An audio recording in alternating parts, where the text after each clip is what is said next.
silk panties. But Silk that's panties. actually not a bad contribution, no matter where you come out. Silk Panties is out here mindlessly rambling again like a senile old man on a park bench begging for human action. That's a line and a half that's actually pretty funny. I'll give you that, Geoff. Kevin in the D tweets, Silk uses brah to cover up how many times he really says in the conversation. Brah. Can you give me a longer example, a longer sample of that, Alvy? No? Okay. It's fine. Chris in Milwaukee. Jim, we have a former Smack-Off champ on the line. Let's go to him. You never know if it's going to be the real one or the fake one. Real Silk. Brah. Listeners, insert Brah. Arnold screaming drop. Salvador Yoga is in. Hey, I said there would be reaction to the bra because there always is. Rome, narc bras. I forgot that he was a narc. Bra. Narc bras calls are the worst.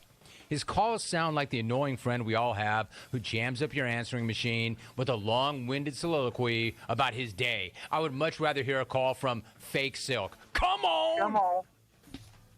That's a given. You all would rather hear from the Fake Silk than the real Silk. Come on. Think O'Reilly Auto Parts for all of your car care needs. They're close, they're convenient, they're known for their guaranteed everyday low prices and excellent customer service from the professional parts people you know you can trust. Stop by your local O'Reilly Auto Parts today or visit O'ReillyAuto.com. Come on! Come on. Antoine Bethea was a guest. Lance Leipold, Kansas head football coach, was a guest. Short week. It's a short week that's a very long week, if that makes sense. We got a lot to get done. Thank you for listening. You have a great day, and I will see you tomorrow. We're out.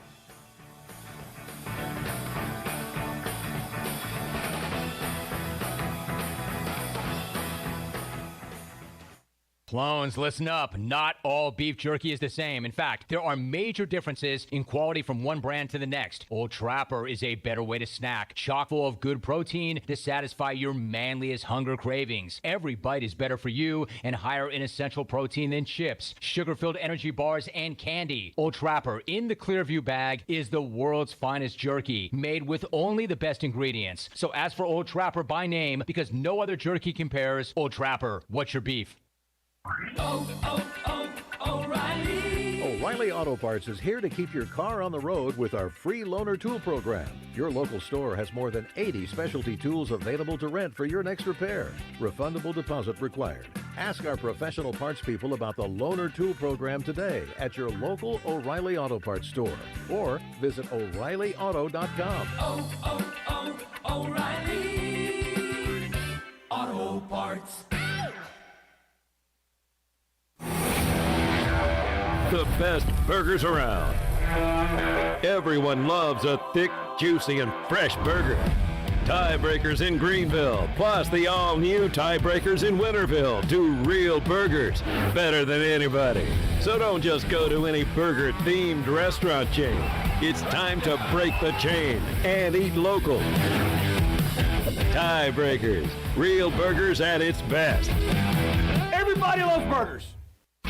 Are you ready for some football, Pirate Nation? Bud Light is America's favorite light beer and the official beer of the ECU Pirates. When planning your fun times this football season, be sure to pick up some Bud Light at your favorite retailer. Bud Light carefully brews their beer to be perfect for anywhere there's fun. Because when there's fun, Bud Light is there. Get ready to have fun this season, Pirate Nation, and always stay in the game and drink responsibly. Bud Light, the official beer of the ECU Pirates, and proudly distributed by Carolina Eagle Distributing since 1989. Hey Pirate Nation, Shimmer Boutique is your one-stop shop for all your tailgate essentials. This is Holton Ahlers, and if you need a Yeti cooler, apparel, shoes, or accessories for the season, Shimmer has you covered. Shimmer Boutique is also the exclusive retailer in Greenville carrying the largest selection of built and broken gear for adults and youth. Be ready for game day and every day at Shimmer Boutique on Greenville Boulevard behind Starbucks and in Winterville across from Lowe's. Go Pirates! Be sure to check out David Price Construction for all of your commercial or custom residential renovation and building needs. Run by ECU alumni, David Price Construction specializes in commercial projects, maintenance on facilities, and large-scale residential renovations and additions. Proud to be voted the Remodeler of the Year by the Home Builders Association of Raleigh-Wake County in 2018 and Best Business Commercial Remodel Project winner for 2020. David Price Construction, the proud ECU Home Services partner. Great food, great atmosphere, and great service is Ottavola Market Cafe. Ottavola is simply a restaurant that focuses on that, being a great restaurant. There's something for everyone at Ottavola. The menu offers a variety of great choices like pastas, pizzas, sandwiches, soups, salads, and seasonal rotating selections. Lunch or dinner, Ottavola is always the right call. Call ahead and get Ottavola to go, or stop by the bar for a drink with friends. It's simple. Come and eat at Ottavola Market Cafe, Red Banks Road next to Food Lion, and OttavolaMarket.com. Ottavola, Pirates supporting Pirates. When it comes to hauling dirt, asphalt, or stone, you can trust the pros at First and Goal Hauling Incorporated. They have a fleet of dump trucks ready to get the job done. And best of all, it's owned and operated by ECU football alum Dakota Marshall. When you have a big job and you need it done right, count on First and Goal Hauling, where it's a touchdown every time. Keep up with Dakota Marshall and First and Goal Hauling by following them on Facebook today. Hello, Pirate Nation. This is Kyle Gaines at Washington Chrysler Dodge Jeep Ram. We are growing, so is our service department. We're adding more space to provide a faster, more affordable service for you. Come sit down with our team and let us customize your next Jeep or truck. Have the freedom to pick out your own lift, wheels, and tires and more. Drive a little, save a lot when it comes to customizing your next vehicle. We're at Washington Chrysler Dodge Jeep Ram, located off 264 West in Washington, North Carolina, and online at WashingtonChryslerDodgeJeepRam.com. I'm Sam Jones, and for more than 3 generations, my folks have kept the fires burning for Eastern North Carolina Whole Hog Barbecue. At Sam Jones, you'll find our smokehouse pumping out wood-fired meats, cooked fresh every single day. There are no freezers at our place. Everything, and we mean everything, is made fresh daily, including our sides, sweets, and sauces. Stop in and see us, and I bet you'll be able to taste our passion in just one bite. At Sam Jones Barbecue, you'll find plenty of smoke, but no mirrors. This is Pirate Radio, WGHB Farmville, 1250 at 92.7 FM Greenville, WDLX Washington, 930 and 104.1 FM Washington. Can you be quiet, please? Thank you. Welcome to Pirate Radio Live. There's local politics, bud. I want to shake his hand. I want to shake his hand. I want to shake his hand. Was that supposed to be funny? Get these clowns out of here. Why would they do that? You were having a freaking game. Dude. It's a cocky bunch, man. Now live from the Pirate Radio studios in the heart of the Pirate Nation, here is your host, Clip Brock. All right, welcome in to a Monday edition of Pirate Radio Live. Clip Brock here inside the Pirate Radio studios, coming to you today on Pirate Radio 92.7 FM in Greenville, 104.1 in Washington. We're on 1250, 930, online, PR927FM.com. And you can also find us on Facebook Live and on YouTube. If you have a question, comment, concern, you can get that in on Facebook or YouTube. We are streaming live there. Got Shirley Rhodes, the Chan Man here, Troy D to my left, and we'll open up the Delcor Players Lounge on today's edition of Pirate Radio Live. Holton Ahlers coming up in just a couple of seconds. He's connected on the Pit Electric Live line. We got Ryan Jones, Rahjai Harris, Xavier Smith, all later on this hour. Miles Berry, Jeremy Lewis in hour 2, and Isaiah Winstead in hour 3. We'll sprinkle in some Brian Bailey. Also, play-by-play voice of South Florida, Jim Lauck. Interviewed him earlier today to talk some football. Before he wanted to go ahead and do it before he lost power, and didn't know it was going to happen down there. So we got to talk weather as well, Troy D. And just real quick off the top there, I guess everything's on the table right now for this game this weekend. Nothing definitive yet. True. A lot of people wondering what's going to happen with this game. There's a Hurricane Ian that is forming, and looks like it's going to hit the Gulf Coast side of Florida. I was just looking at some of the latest projections on that. So for the National Weather Service, by Friday around 2 a.m. in the morning, and going to be pretty, not too far off from Tampa there. And then it's moving, unfortunately, kind of this way. We're going to get some of the remnants of this over High the weekend. High school football's already been moved. Yeah. this week. A lot of people wondering whether this game would be moved to Greenville. Honestly, I think that would be a mistake because, one, looks like the storm's headed this way. And if you look at the forecast for Saturday, it's not going to be very good here. So I don't know if moving it here is the solution or just hanging tight and trying to get the game in Florida, as long as, it's not too terrible down there and they have power. I don't know. This is one of those touchy deals, Clip. Yeah. There's not an easy answer for this. And, we'll continue to monitor the situation, keep people up to date, as always, as far as any announcements that are made. But I guess there's always a chance just for a postponement on this thing. Yeah. But, then you can run into when do you play it? Again, everything on the table right now. Once we have some details, we'll pass it along. But kind of waiting to see what Ian does. But man, 5 home games in a row? I don't know, man. I don't know if I could do it, Clip. All right, well, I'll be here. I'm gonna have to get an IV bag to get it done. Wherever it's played, we'll be here with you Saturday. We'll cover it either on way. the Bud Light pregame tailgate. Speaking of covering it, that's what we did this weekend. Another fun weekend. We enjoyed ourselves out there. Beautiful weather for football, and the tailgate and the Free Boot Friday and everything that goes along with football. But I was gonna say we could get to the Pitt Electrical Live line if you want to. I would love to. And talk to Holton Ahlers, East Carolina quarterback, who joins us here on Pirate Radio Live. Holton, how you doing today? Hey guys, how you doing? We're making it. Hope you're doing well. Holton, how much right now is the hurricane and weather being discussed? Are you fully focused on the Bulls and what you got to do on the football field? Yeah, we're definitely focusing on what we can't control, but that is stuff that you kind of discuss, especially early in the week. We're here in the same room as y'all are, so there's definitely some uncertainty going there. But as of right now, we're preparing to go down there to Tampa and play them this Saturday. Holden, how are you doing after last Saturday? I know it was a tough loss for this program, and we heard you on the post game. You took a lot of responsibility and accountability. It's a team sport. It's not any one person. There were a lot of things that probably went wrong for East Carolina that could have resulted in a victory otherwise. But how are you doing, and how is the team doing now as they try and move forward? Yeah, anytime you lose, it's going to be tough, especially in conference play in a game that we felt like we should have won if things would have went a little bit differently. But you can't let one loss turn into 2, and we just got to learn from it. And it can't really be a loss for us. It's got to be a lesson, and let us learn from it and get ready for this next one and try to stack some wins together from here on out. On the flip side, I saw with this about some people with some folks yesterday. You look at ECU really almost 2 plays away, if you want to look at it, from being potentially 4-0, 4 points away from, or 5 points away from that. The margin of victory and defeat in these games is very thin at times, and East Carolina, a couple of things happened the other way. East Carolina's looking at a 4-0 record right now and potential top 25 rankings. So it is crazy just how a game can turn on just a play or two. Yeah, absolutely. Anytime you're gonna play some good teams in this conference, and obviously State's a good team too. And anytime you're gonna be in games like that, you're gonna have to make critical plays, and we just haven't made them to this point. Now that's something, like I said, we just got to learn from it and make them down the road to make this season, especially as we want to make it. So we definitely know we have the team to win these games, and we just got to go there and do it.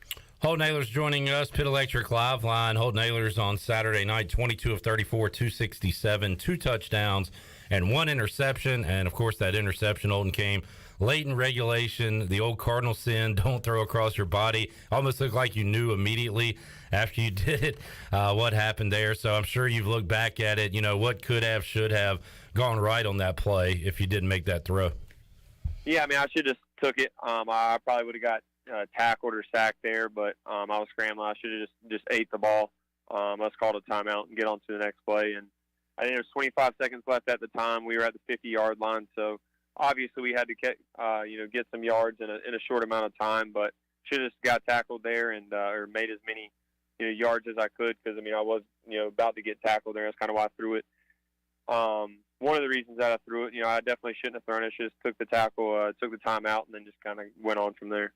Holden, was this Navy defense something that, during the game was a little bit different than what y'all saw on tape? Did they kind of change things up for ECU, and did that cause any confusion? Yeah, they definitely schemed us up pretty good. They had a really good game plan for us, and they had a bye week before us to change some things up, and they definitely did that and changed some of their tendencies that they did. And, it was – They did a really good job of pressuring us when they needed to, and then dropping out when they needed to as well. So they certainly had a good game plan, and it felt like we were in second and long a lot of the times in that game, and that's what happens when you have a good game plan like that. You guys have been able to respond to losses well in the past. How about Sunday's practice, Holton? What was the temperature out there for the team there coming off that loss Saturday night? Yeah, I mean, anytime you lose is going to be hard, especially in a game like that. But I mean, when we got an older team, one thing about changing the program is you've been through losses before and you know how to handle it. So we know how to bounce back. We know how important this week is and how important it is to get on to South Florida and let this one kind of get the bad taste out of our mouth. Holton Ahlers joining us. You lost one of your weapons Saturday night during the game, Keaton Mitchell, and I guess it was said in the post game afterwards that it's not a serious injury. But how's Keaton doing right now? He's doing good. He was in the training room. I was in the training room actually this morning with him, and he's moving around well. So I think it's just a bone bruise or of some sort of that. So he should be ready to go Saturday. Holton Ahlers joining us as they prepare for South Florida, also keeping one eye on what's happening with the weather. And, man, Troy talked about the close losses, could be whatever, and you look around the country, you see the South Florida team have the ball with the chance to beat Florida, and then they try a field goal to tie it, miss it, and then they go out and get blown out by Louisville. Tulane, who you'll see in a couple of weeks, goes to Manhattan, Kansas, beats Kansas State. They lose to Southern Miss. It's like every week you almost have to just reset everything, right, Holton? It's like a brand new game. And just because something happened last week doesn't mean it's going to happen the following week. Yeah, absolutely. I mean, from here on out, we're going to play good teams. Our conference we have a really good conference. So we're going to play talented players and good teams. So we just got to control what we can control and, give our best every single week. And, internally we feel like we have a team that if we do go out there and play our best, that we'll stack some wins together, and that's just what we got to do. Holton Ahlers joined us on the Pitt Electric Live Line, one of our Pirate Radio athletes. And Holton, I was going to talk about, assuming this game is played as scheduled down in South Florida in Tampa, just the first road game of the year. Hard to believe it. We're in week 5 now, and we're just getting to the first road game. I got to imagine this team's, sometimes you get tired of road games and stuff. The guys I've talked to are actually excited to finally have a road game for a change. Is that the feeling you have too? Oh, absolutely. We're ready. Just like a lot of fans, we love games in Dowdy-Ficklin and everything about it that comes with, Saturdays in the fall in Greenville. But it also, what makes college football cool, it is, going on road games and playing in front of opposing crowds. So we're looking forward to it, whether it's in Tampa or wherever we're going to play this weekend. We're looking forward to it. Holton, we got to see what you all saw a couple weeks ago, the uniform drop yesterday. In fact, coming up Tuesday on Pirate Radio Live, we'll talk to the designer of that uniform that's going around right now. Will Treadway, I believe, works with the Down East Wood Ducks, former intern with ECU Athletics, but he'll join us on the show to talk about that uniform design. But it's a taste of modern with the past, and the players had a great reaction to it. What do you think about the homecoming unis you'll be rocking in a few weeks? Yeah, I can't wait. They're as cool as any uniforms I've seen in a long time here. Obviously, the Peach Bowl uniforms rank pretty high up there, and they're pretty close to the Peach Bowl uniforms, so I'm a huge fan of them. Troy, did they get your approval? I think it was interesting how they, I like the added stripe with just kind of a throwback to the 90s, and as Holton mentioned, the Peach Bowl team. I would have gone with a purple helmet. I would have gone total throwback from the Peach Bowl unis. Well, sure. I would have. It was kind of a hodgepodge. You got the 70s, 80s pirate script. Yeah.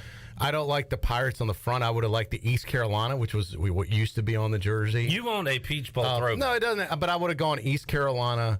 Even if you kept the Pirate script, I would have gone a purple helmet there instead of white. But overall, the actual uniforms I do like. Yeah. Yes. They look pretty sharp. Yeah. No, I'm not complaining about them. I just, if it was Troy D that designed them, they would have looked a little different. Holden, we've had a lot of people chime in, including Troy, about the white helmets. We need to burn them, get rid of them. Do you think that you wouldn't have thrown an interception at the end of the game if you were wearing a purple helmet the other night? Did the white helmet have something to do with that? No, I don't think the white helmet cursed me to throw that interception. I think it was just me making a bad decision. Has there been a bonfire for the white helmets yet? There has not been. Well, it looks like we're going to wear them whenever we're wearing these jerseys. So, we'll break the curse. Then. Yeah, so I guess these will be the same white helmets with the new decal on them. Yep. Yeah, well, maybe the new decal will help. Maybe that's the issue. We'll see. As fans and observers, we look for every single reason a Just game looking is for an lost. edge. Yeah. All we're doing is trying to give you guys an edge. That's right. Holton, good stuff, man. You faced the media after the game. You talked to us today. I know it's not easy, but appreciate you doing it. And go get a win, and we'll talk to you next Monday. Yes, sir. Appreciate you guys. See you, man. All right. Holton Ahlers joining us, Pit Electric Live Line on the Delcor Players Lounge. Delcor, the trusted HVAC and plumbing contractor in Eastern North Carolina for residential and businesses over 5 decades. When it comes to cooling, heating, and plumbing, you can always rely on the service professionals for any size job. Delcor, 321-8868, or visit delcorinc.com. We now welcome in the Pirate Radio studios with the Mariners throwback today. As a hat guy, I love the hat. Ryan Jones joining us. How you doing, Ryan? Doing good. How y'all doing? I thought it was Ken Griffey Jr. walked in for a second. The kid. That's a good look. Ryan, three weeks, 3 touchdowns. Chris Carter, the old Vikings receiver, they used to say all he does is catch touchdowns. And you got that going for you right now. So congrats finding pay dirt once again, but it came in a loss. So how you feeling here on this Monday?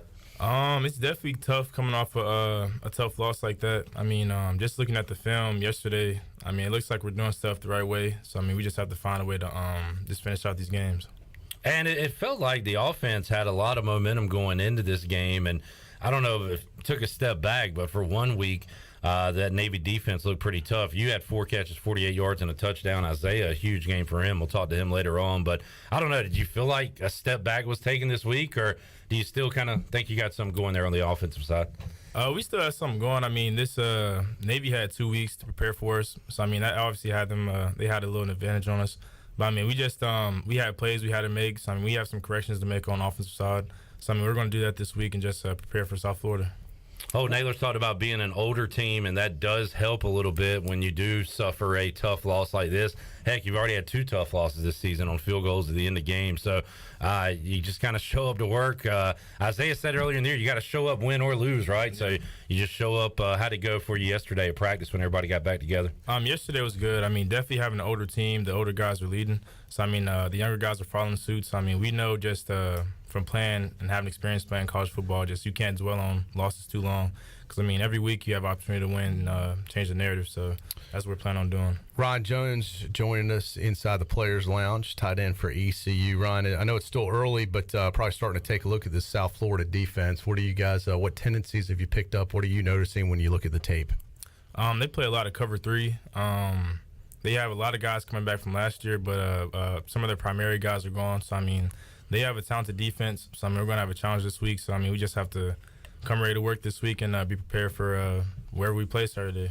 Ryan, you control what you can control. That's something that coaches say, we say, you say, everybody says. Are you keeping an eye on the weather, though? Because that could be a factor this week. So have you taken a look at that? Yeah, I actually saw something on Twitter saying the USF is I think like the dorms had to evacuate or something like that. So I'm not sure how we're going to play in Tampa this weekend, but have they talked to you guys about that at all yet, as far as potential as whether this game gets played, whether it gets moved? Yeah, they haven't said anything yet. I assume we probably figure something out within like the next few days, probably tomorrow or so. Yeah. Either way, you got to prepare like it's going to happen, right? No doubt. So the prep doesn't change, even though the location or the game itself could change. And Troy, we had this pop up a few years ago where it was the Virginia Tech game, right? It wasn't played. Yeah. We rescheduled NC State for later that season. That's right. And played it on championship week. And it ended up being nice that weekend, I remember, where the game would have been played. Virginia Tech. Yeah. If they had just let it play, I remember the weather was sunny that day. The forecast, and it didn't affect us like they thought it was going to. A lot of varsity, by the way, and JV teams affected high school throughout the area. Consult your local school, but I know Conley will be playing on Thursday now. Yeah. J.H. Rose, a lot of Aiden Grifton, a lot of these schools are moving their varsity games to Thursday and the JV games to Wednesday, it looks like. And again, Ryan, above your pay grade, but like travel, flight, like all that stuff. Like we got to fly into it at some point. So yeah, it's a weird week. Yeah. I mean, you do have a charter, so you can control your own destiny a little bit. Although you're dependent, even these charter companies, Clip, they have schedules and they have other. It's just not waiting for you. It's when the plane's available at your certain time because they've got other charters before and after you. So all that stuff has to take into consideration. Ryan Jones joining us. Ryan, through 4 games, 2-2. How do you feel about your individual performance so far this season? I feel like my performance has been pretty consistent. I definitely have. I feel like I have more I can do, but I mean, from the offensive side, we have a lot of guys making plays. So, I mean, we're showing a lot of strides on the offensive side. So I mean, we're still just working to get to where we want to be for conference play. So we're still just working as a whole. Man, one thing you guys have been really good at is red zone offense, and they've hit you a couple of times and had you wide open. But is it tough when you're that wide open? Like, do you get nervous when the ball's coming? It was against Campbell, right, where nobody was around you. Do you think about it? Like, yeah, I mean, when I saw the ball coming, it was almost like I was in disbelief, like I was that wide open. But I mean, it's definitely one of the best feelings, And then last week you had the longer one. That was your 23-yarder, I guess, last week. Yeah, yes, sir. And you were able to catch that one, get into the end zone. So they're finding different ways to get you and Shane and even Aaron the football out of that tight end room. Yeah, I mean, they're definitely we're more so involved in the passing game. So I mean, we're just moving around different spots, and I mean they're just passing the ball, distributing it around to all the guys. But you're a big guy too. Blocking it's one of those things that doesn't go on the stat sheet. Yeah. But boy, it makes a big difference when you hit the right block. Definitely. I'm glad you brought that up because we didn't talk to you last week. I highlighted it on Twitter. The 3 guys at once. Do you ever go bowling? Because you knocked down 3 pins. Were you trying to, or just happened like you had the physics just perfect for that?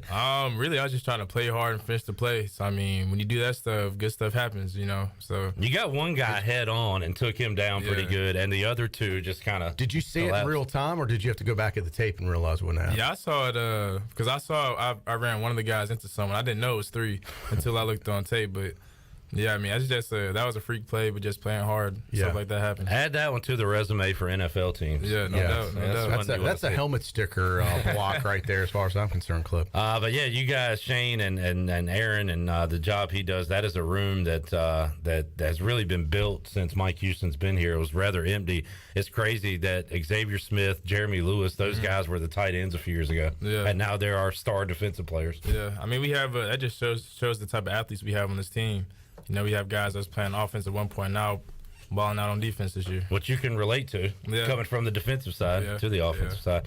All right, South Florida coming up next, and you get into conference play. I talked about it with Holton, Jeremy, Ryan. I don't know how much you follow everything going on in college football, but it's impossible to pick a winner every week. I mean, the Tulane, and they beat K-State. K-State beats Oklahoma.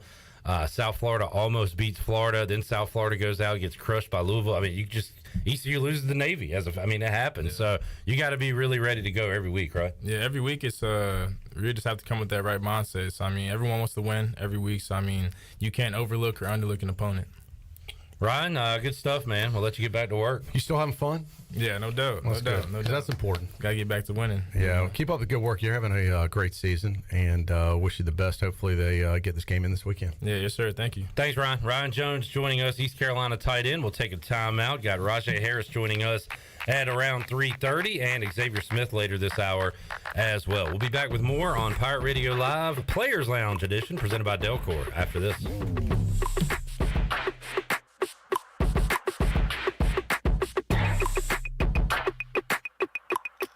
The Buccaneer Music Hall is your beacon of music in the land of pirates. The doors open at noon, 7 days a week.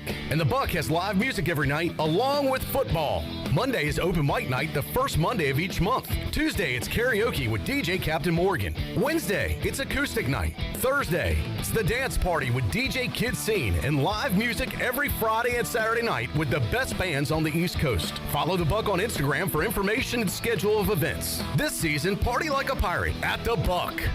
Hey Pirate Nation, Lindsay Gray here with Carolina Caliber. In 1960, my granddaddy started his firearm business right here in Eastern NC. Still family owned and operated, we have the area's largest selection for outdoor shooting sports and accessories and are one of the nation's top firearm dealers. At Carolina Caliber, we have everything you need from hunting, home defense, and personal protection, including a wide variety for ladies and youth. We buy, sell, and trade. It's a time-honored tradition. Visit us at Carolina Caliber on Fire Tower Road in Winterville. Before you hit the road this travel season, be sure to get your tires inspected by the tire guys at Greenville Auto World. The Greenville Auto World service team sells all the top brands and economy tires if you need a new set. Need an oil change, state inspection, or AC repair? Greenville Auto World can work on any type of vehicle, and the monthly oil change special is only $29.99. Make an appointment now by calling 364-8730. For award-winning service, trust Greenville Auto World. Better ingredients, better pizza, better brace yourself because this right here is a Papa John's Papa Bowl. No crust, just piping hot toppings and melty cheese in an oven-baked bowl. Better ingredients, better pizza, now in a bowl. Papa John's. Hey, Pirate fans, brace yourself for the brand new Papa Bowls for only $7.99. The new Papa Bowls are an MVP move for game day or any day. Place your order online at papajohns.com and sign up for Papa Rewards. Papa John's, better ingredients, better pizza. Go Pirates! Ahoy, mateys! It's Captain Jack Spare of R&R Tire Express. We're here to serve our pirate community by offering easy payments for easy ownership. For you landlubbers, R&R will install a new set of tires for just $20. $50 installs new custom wheels and tires. To learn more about R&R, stop by 3920 US 264 or rnrtires.com. I'm Michael Vaughn with East Coast Grading and Utilities. Many of you know my dad, David Vaughn, and his work in putting in subdivisions all over Pirate Nation. But East Coast Grading and Utilities is not just for those type of big jobs. We're here for the homeowners. Whether it's concrete, driveways, hauling rock, or sand, whatever you need, East Coast Grading and Utilities can get the job done. Call us at 252-531-7494 or check us out on Facebook at East Coast Grading and Utilities. I'm Donald Stocks, owner of PIP Marketing Signs Print. We are your one-stop shop for just about anything printed. If we're not your go-to printer, please give us a call at 355-1636. We have over 80 five-star Google reviews and want you to be our next more than satisfied and well-pleased customer. Check us out at growitpip.com or stop in to see us at 3185 Mosley Drive in Greenville. PIP, where business goes to grow. Hey Pirate Nation, this is Brian Buck with Buck Insurance Agency.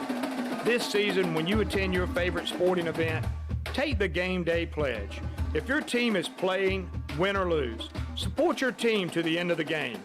When you leave early, you risk missing your favorite athlete making the play of their career. When our family buys a ticket, we always plan to stay to the very end. Take the game day pledge this season with Buck Insurance Agency. Play to the end, stay to the end. This is Brian Bailey, host of The Brian Bailey Show, and you're listening to Pirate Radio, the voice of the Pirate Nation.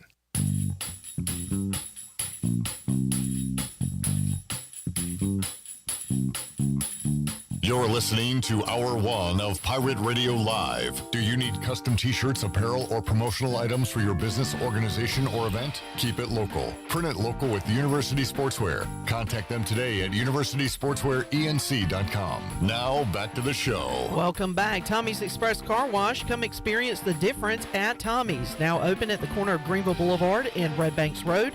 Doesn't your car deserve it? Visit Tommy's Express Car Wash today. Now let's head back in to Pirate Radio Live. Here is your host, Clip Rock. Alrighty, back with you here, Pirate Radio Live on a Delcor Players Lounge Monday. Clip Rock, Troy D, Shirley Rhodes, the man of Chan, returning from his birthday weekend. We'll have an update on that later on in the show. Xavier Smith joining us later on this hour. We got Miles Berry, Jeremy Lewis, Isaiah Winstead still to come. Right now, we will go out to the Pit Electric Live line and talk to East Carolina running back Rahjai Harris, who joins us today on Pirate Radio Live. Rahjai, how you doing on this Monday? I'm doing great, my guy. How you doing? Fantastic. Rahjai, 2 years ago, you broke off an 80-yarder against Navy. This week, what was it, around 40? Did you think you were going for another 80 on Saturday? I did, actually. I didn't see the safety until I tried to turn into another gear. But it's all good, man. I was thinking I could have switched hands with the ball, but, I just wanted to protect the ball at any cost. Raj, you got a lot of action on Saturday. You got a lot of action on Saturday. Was that the game plan going in, or was that something that just kind of developed once the game started? Well, Keaton went down, so I knew I had to step in and be a leader on offense because one of our leaders had went down. Everybody know how good Keaton Mitchell is, so I had to step in and just live up to the expectations.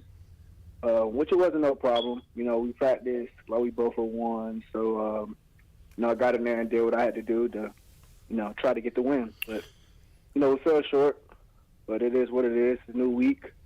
Got a new team ahead, and we just ready to ball again. Holton Ahlers talked to us earlier, said Keaton Mitchell was doing okay, not a serious injury he suffered the other night. How about, I know you and Keaton are very close, Rahjai. How is he doing right now, health-wise? He's actually doing great. His mental is great right now. He's in the training room. I just left out of there, just getting a little treatment, make sure my body's good. He was in there. He'll be out there Saturday. It's nothing big at all. He's practicing tomorrow, so everything's good from that side. Good to hear, and we'll talk to the defensive guys who were on the field a lot. And Mike Houston said last week this will be the most physical game East Carolina plays all year. And you got 15 carries. You've gotten 15 carries before, had one reception, so that's 16 touches plus pass pro and all that. So how's your body feeling? Any extra pain today than you've felt so far this year? No, I'm fine, actually. It was an aggressive game.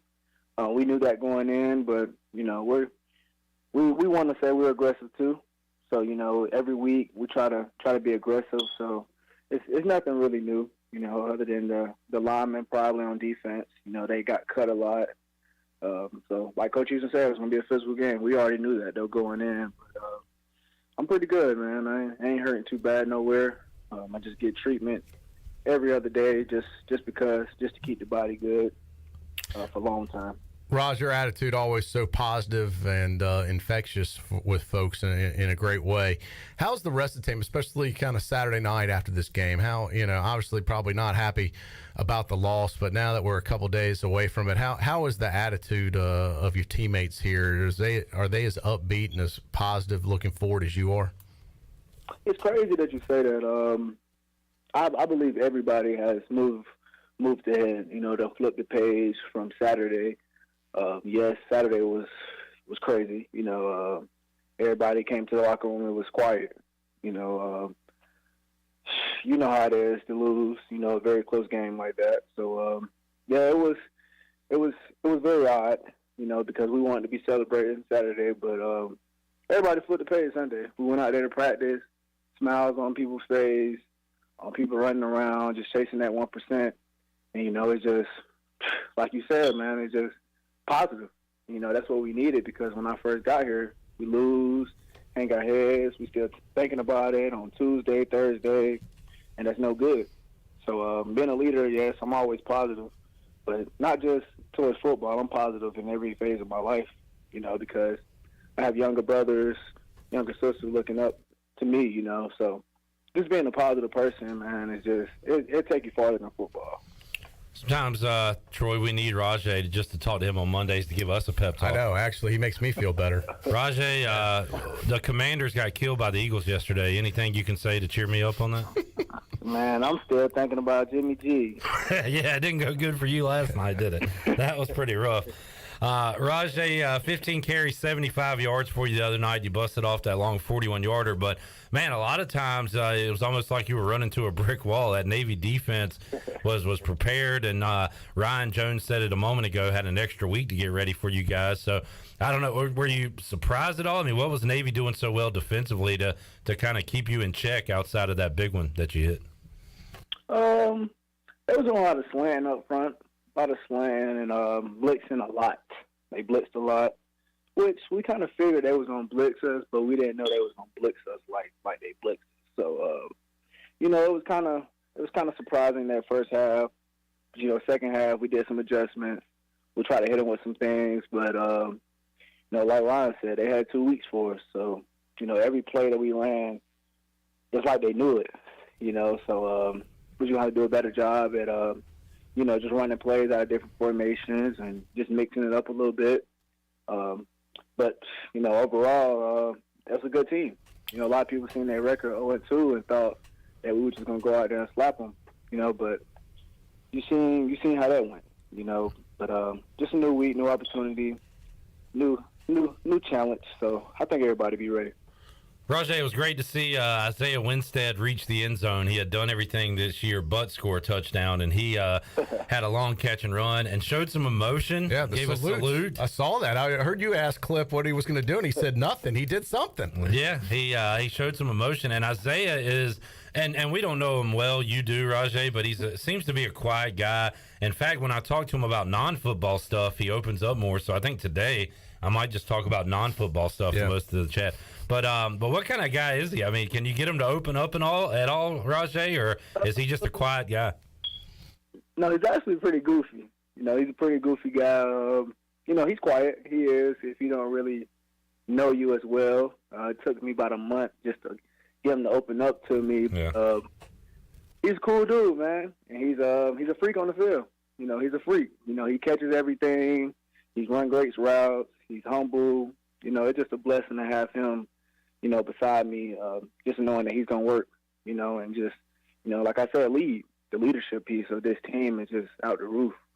You got different positions you got somebody in different positions that just lead it, and that's what you need for a great team. Rahjai Harris joining us today, Pit Electric Live Line. Rahjai, we'll let you get back to work. I know we'll talk to everybody today about the weather situation, but you keeping an eye on the hurricane like everybody? I heard about it, man. I actually have a friend that stays in Florida, and she told me that it's supposed to get real rough out there. But, I really ain't been paying too much attention of it. But I know my little brother's game got moved up to tomorrow. He usually play on Thursdays, so it's kind of getting to South Carolina as well. Yeah. I don't know. Control what you can control, right? That's the motto there. Right. Well, Rahjai, good stuff, man. Thanks for joining us, win or lose. And like Troy said, your words, they kind of help us out. Yeah. Get us through a loss. Thank you for keeping it positive. Yeah.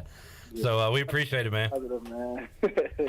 I try to stay positive. I appreciate y'all, though. All right. Thank you, Raj. Rahjai Harris joining us, and still in some ways a kid, but a grown man mentality with his positivity. And look, it's still hard to believe. I know a lot of people are down that this team, coming out of September is 2-2, and clipped really just almost 2-3 plays away from being 4-0 at this point. And that is just, I can't help but think about how close this team is to definitely 3-1, if not 4-0.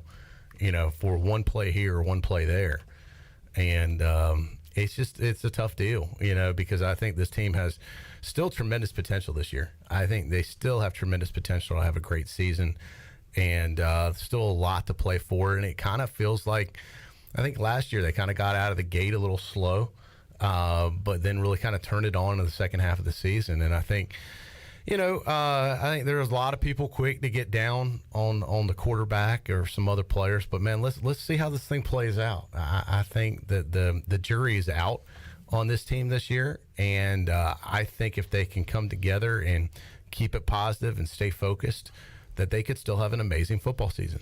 A lot of games left. The easy, quote-unquote, part of the schedule is about over, and it's only going to get tougher from here. But East Carolina could beat any team on the schedule. They could also lose to any team on the schedule. And that, unless you're Alabama, Ohio State, it's like that for everybody. Yeah, look at App State. They lost last week. JMU. App State was up 28-3. UNC loses. And lost. Well, UNC kind of stinks. But, it could happen any week, any game. And Mike Houston knows that, and I know that.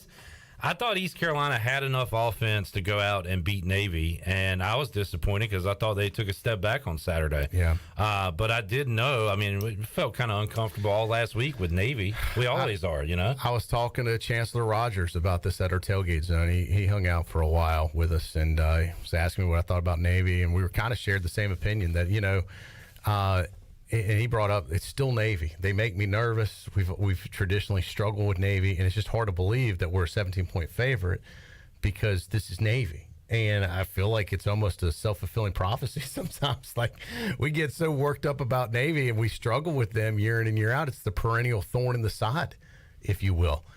This has just not been an easy team for ECU to beat. And correct me if I'm wrong, Clip, I don't think has ever beaten them in Greenville. Nope, 0-5. And look, this is a big win for Navy. If you saw them, how they celebrate, I mean, you would have thought they won the national championship the way they celebrated at the end of the game. But that was good that they were excited to beat a team like East Carolina. It was a big deal for them. So, you know, ECU was a huge, heavy favorite for them to come in Dowdy Ficklin and pull the upset. That's a major win for Ken Niumatalolo. You got it. Yeah. You got it. I was lucky. They told us what uniforms to wear. They came in and kicked our ass. Yeah. It's impressive. Kind of said, y'all going to wear white. Very sad. I'm surprised they didn't tell us to wave white flags. Maybe, yeah. That's really sad when you think about it. Yeah. I'm good on the whiteout from here on out. I'm thinking I'm going to stick with the blackout, and I like the all purple. Not a big fan of the gold stuff, but I'll go in on the purple out and the blackout. What do you mean go in? Like, I'll participate. So next and time, I did participate in the whiteout, by the way. Next time we have a whiteout, you're next not time we have a white. whiteout. If there is a next time, I'm saying I don't think we need to have a whiteout. It's okay to let fans choose what they want to wear to a game. But I don't know. I don't know if I'm going to participate. As fans do choose. It's not like the Navy is forcing you to wear something like they did our football team. You do get to choose what you want to wear. Yeah. And I saw a majority of people did wear a white to the game. But I don't think that's the best look for the stadium or for ECU in the stands. Okay. I'd rather see, purple or gold or black. So just to be clear, I just like to put it out there. If they have a blackout, you'll wear black. I'll probably wear black. Yeah, I kind of like they have blackout. a purple I fought for a blackout for years. I can't turn my back on it now. If they have a purple out, I'm okay with that. Purple's our primary color. If we have a gold rush, will you wear gold?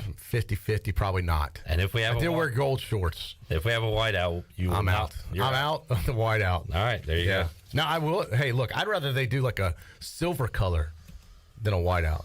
Something cool, something different. All right, there you go. Do you want another white out? Do I want one? I don't. I'm saying I don't. I don't want us to wear it again. You quickly got back to yourself before I could answer. I'm telling you how to answer it, Clip. I think those are cool if done properly. Obviously, what would make it easier and better if you could provide a shirt or if you could provide a towel in the stands. Yeah. Okay, then everybody could participate. You want to hand out 40,000 white towels? That's cool. Then call it a white out. That is tough to do. You want to hand out 40,000 economically, t-shirts? And I get that. Yeah. But no, it may. I mean, did you see what Tennessee did this weekend? Did not. They had the checker out. Basically, every section was a checker. But they must have provided the shirt. It looked amazing, but not everybody can do that. Yeah. So that's probably pretty cool. Tyler asked, "Are the big calls from the fifth quarter still a segment?" I do have two calls lined up for today. I got the guy that said he was coaching Aycock and beat Chicod when Ahlers was the quarterback. I got that guy. I heard that. I listened to the whole show, actually, Clip. It was very good. And I got the call from the Navy parent who had some very nice words to say about Pirate Nation. I thought that was good. And I think we had a number of folks from Navy actually listening to the post game, including their play. Pete Medhurst. Yeah, gave us a shout out on Twitter. I saw they listened to a number of the calls. I thought just about all the callers made some interesting points. It took it past midnight. I mean, we're getting calls at midnight, Clip. I think it says a lot about our fan base and how engaged they are and that people care, which is good. We've said it all along. If they stop caring, you have a bigger problem. So the fact that people care, I thought the majority of calls were very good. I thought you and Billy handled yourselves very well. You only yelled at a person one time. I thought that was good. Yeah, it was pretty early on. I got it out of my system. Yeah. I was good to go. What did you? And I knew that was going to, what do you want us to do This is a call-in show. I can't answer your question. It doesn't always have to be a question. You can call in with a comment. Most people do. Yeah. You don't always have. It doesn't have to be to Coach Clip, who doesn't get to make the decisions on the field. Yeah. But I think comments are okay, and then we can respond to them. Yep. Anyway, just kind of clarifying there. All right. We will get to some of those calls later on in the show. Right now, we will take a timeout because Xavier Smith said to join us at 3:45 inside the Delcor Players Lounge. So we will talk to X and have more for you on Pirate Radio Live when we return after this.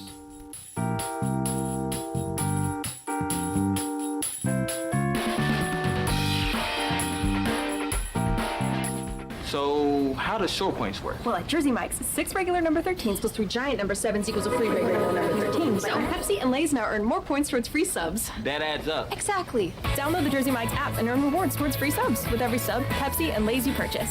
So how does short points work? Well, like Jersey Mike's, 6 regular number 13s plus 3 giant number 7s equals a free regular number 13. So Pepsi and Lay's now earn more points towards free subs. That adds up. Exactly. Download the Jersey Mike's app and earn rewards towards free subs with every sub, Pepsi, and Lay's you purchase. Do you have any real estate questions about buying or selling residential or commercial properties? Are you curious about this current real estate market? Do you need a property manager for all your rental houses? This is proud ECU alum Scott Harris with RE/MAX Preferred Realty and SD Harris Properties, and I would love to help answer every question you have and show you a real estate experience that will be memorable and enjoyable. Every step of the way, I'm here to make your dreams a stress-free reality. Call me today at 347-1857. That's 347-1857. Go Pirates. Country Mart has been locally owned and operated for over 40 years and is your premier country store serving the best cheese biscuits and country food around. Country Mart is open every day and has 2 locations in Bethel on Highway 11 and in Stokes on Highway 903. Both Country Mart locations are top-of-the-line fuel stations serving Shell gas, including 93 ethanol-free high-octane gas, which is the best for all you boat owners. Country Mart, fueling you up with great food in your engines with great gasoline. Go Pirates! Pabst is the place where friends come to gather. A place where the party naturally goes. A place where someone is microwaving a burrito. A place where... a kitchen. It's a kitchen. Pabst Blue Ribbon. This is the place. Hey Pirate fans, get stocked up for tailgating season with PBR at your favorite retailer. Look for the QR code on the PBR display and register for a chance to win a pizza oven. Game day or any day, all Pirates prefer PBR. This is Talbot Green with Angel Oak Home Loans. If you're looking to purchase a home, it is still a great time, and being pre-qualified before you begin shopping is an advantage. At Angel Oak, we offer a wide variety of programs ranging from conventional, government, and portfolio loans that can fit most financial situations. To get started, contact our experienced team of Talbot Green, Braxton Green, Joanne Weir, or Wanda Hager at 751-2060. NMLS 1719250, Equal Housing Lender. Christie's Europub is the perfect place to relax, grab a bite, and enjoy a drink. Located in the heart of Greenville and just a few blocks from ECU's campus, Christie's offers lunch, dinner, and late night with live music every Sunday. Come and have brunch Monday through Friday from 11 to 3 or Saturday and Sunday from 11 to 4. Scratch cooking takes time, so relax and enjoy a pint at Christie's Europub today. For the latest information, check them out on Facebook, Twitter, and Instagram, or visit them online at christieseuropub.com. Take a hit from a 300-pound linebacker, and you better be wearing pads. Take a hit on the road, and you better have good auto coverage. When you've got North Carolina Farm Bureau Auto Insurance, you've got the best local agents ready to help you bounce back. If you don't, well, you'll probably play football without a helmet, too. In Pitt County, call Carlton Venters or C.J. Messerly at 252-756-3007. North Carolina Farm Bureau Mutual Insurance Company. Farm Bureau Insurance of North Carolina Incorporated. Southern Farm Bureau Life Insurance Company, Jackson, Mississippi. An independent licensee of the Blue Cross and Blue Shield Association. Wings Over delivers. Wings Over delivers. Wings Over delivers. If you're looking for wings to be delivered to your home, Wings Over Greenville has you covered with no third party needed. Wings Over Greenville has its own in-house delivery service. Be sure to try the all-new tender sandwiches by ordering ahead on the Wings Over mobile app. Open till 3 a.m. on Friday and Saturday, Wings Over has everything to cure those late night munchies. Give them a call at 758-9464. Wings Over Greenville. They deliver. Pirate Radio. I'll listen to you guys all the time, especially when it's coming up to game week with the Pirates, and I assure you I'll be listening to Pirate Radio at some point during the fall this year. The voice of the Pirate Nation.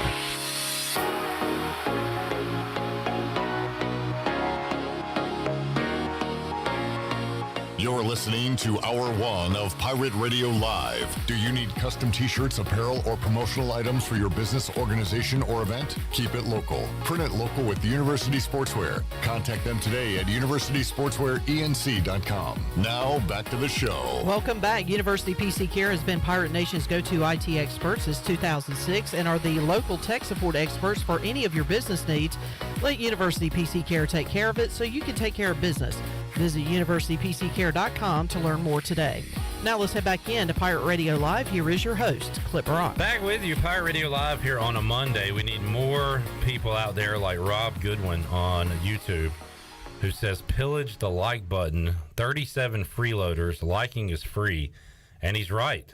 We have 37 more people watching than we have likes at the moment. Yeah, let's like and smash. We got to smash that like button on YouTube and Facebook and quit freeloading, people. Yeah, it doesn't cost you anything but a click to smash. Are you that lazy that you cannot take your mouse and click that thumb? And God forbid you give us a subscribe. I mean, that is also are we free. asking too much? Yeah.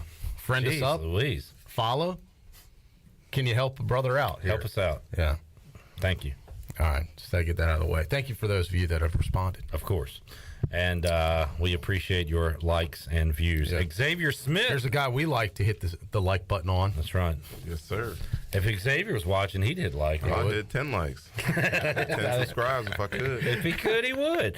Xavier, how you doing today, man? I'm doing great. How are you guys? We're good, and it's awesome to have you guys on Mondays. And after a loss, ECU lost yesterday. My Commanders got killed by the Eagles, and I'm like, the world is over. I hate football.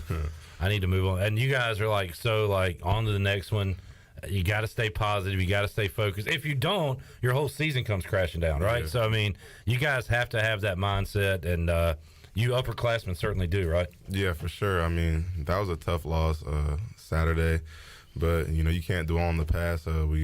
Like I said, we like to win each week. Unfortunately, there's some things that happen that we wish we can get back. Some things defensively wish we could have changed. I'm sure offense and special teams are some things we could have did better to put us in a position to win. But, it's football, Everything doesn't fall your way. And, it's a growing experience. We learn from it and do better next week. I still try not to lose track of the big picture. I know everybody can get in the here and now, what have you done for me lately type of business, but it wasn't that long ago ECU would be getting killed by teams like NC State and even Navy. I remember when Navy rolled up 70 points on us. So, I mean, the times, the program is changing, and we're getting these losses are tough losses because we're right there. We're winning a play or two away from winning.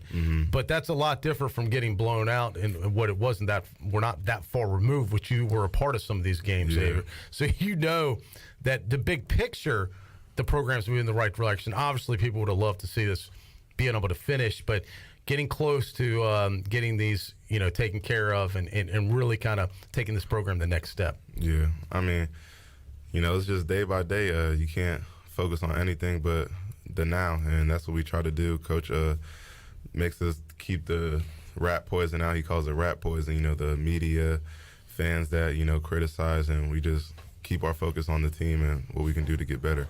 Xavier, that's about as good ECU's done defensively against this triple option, holding them to 2.9 yards per carry. I don't know if you guys had a goal set in mind, probably 0, but seeing that number, it's got to make you proud, right? How about your effort the other night?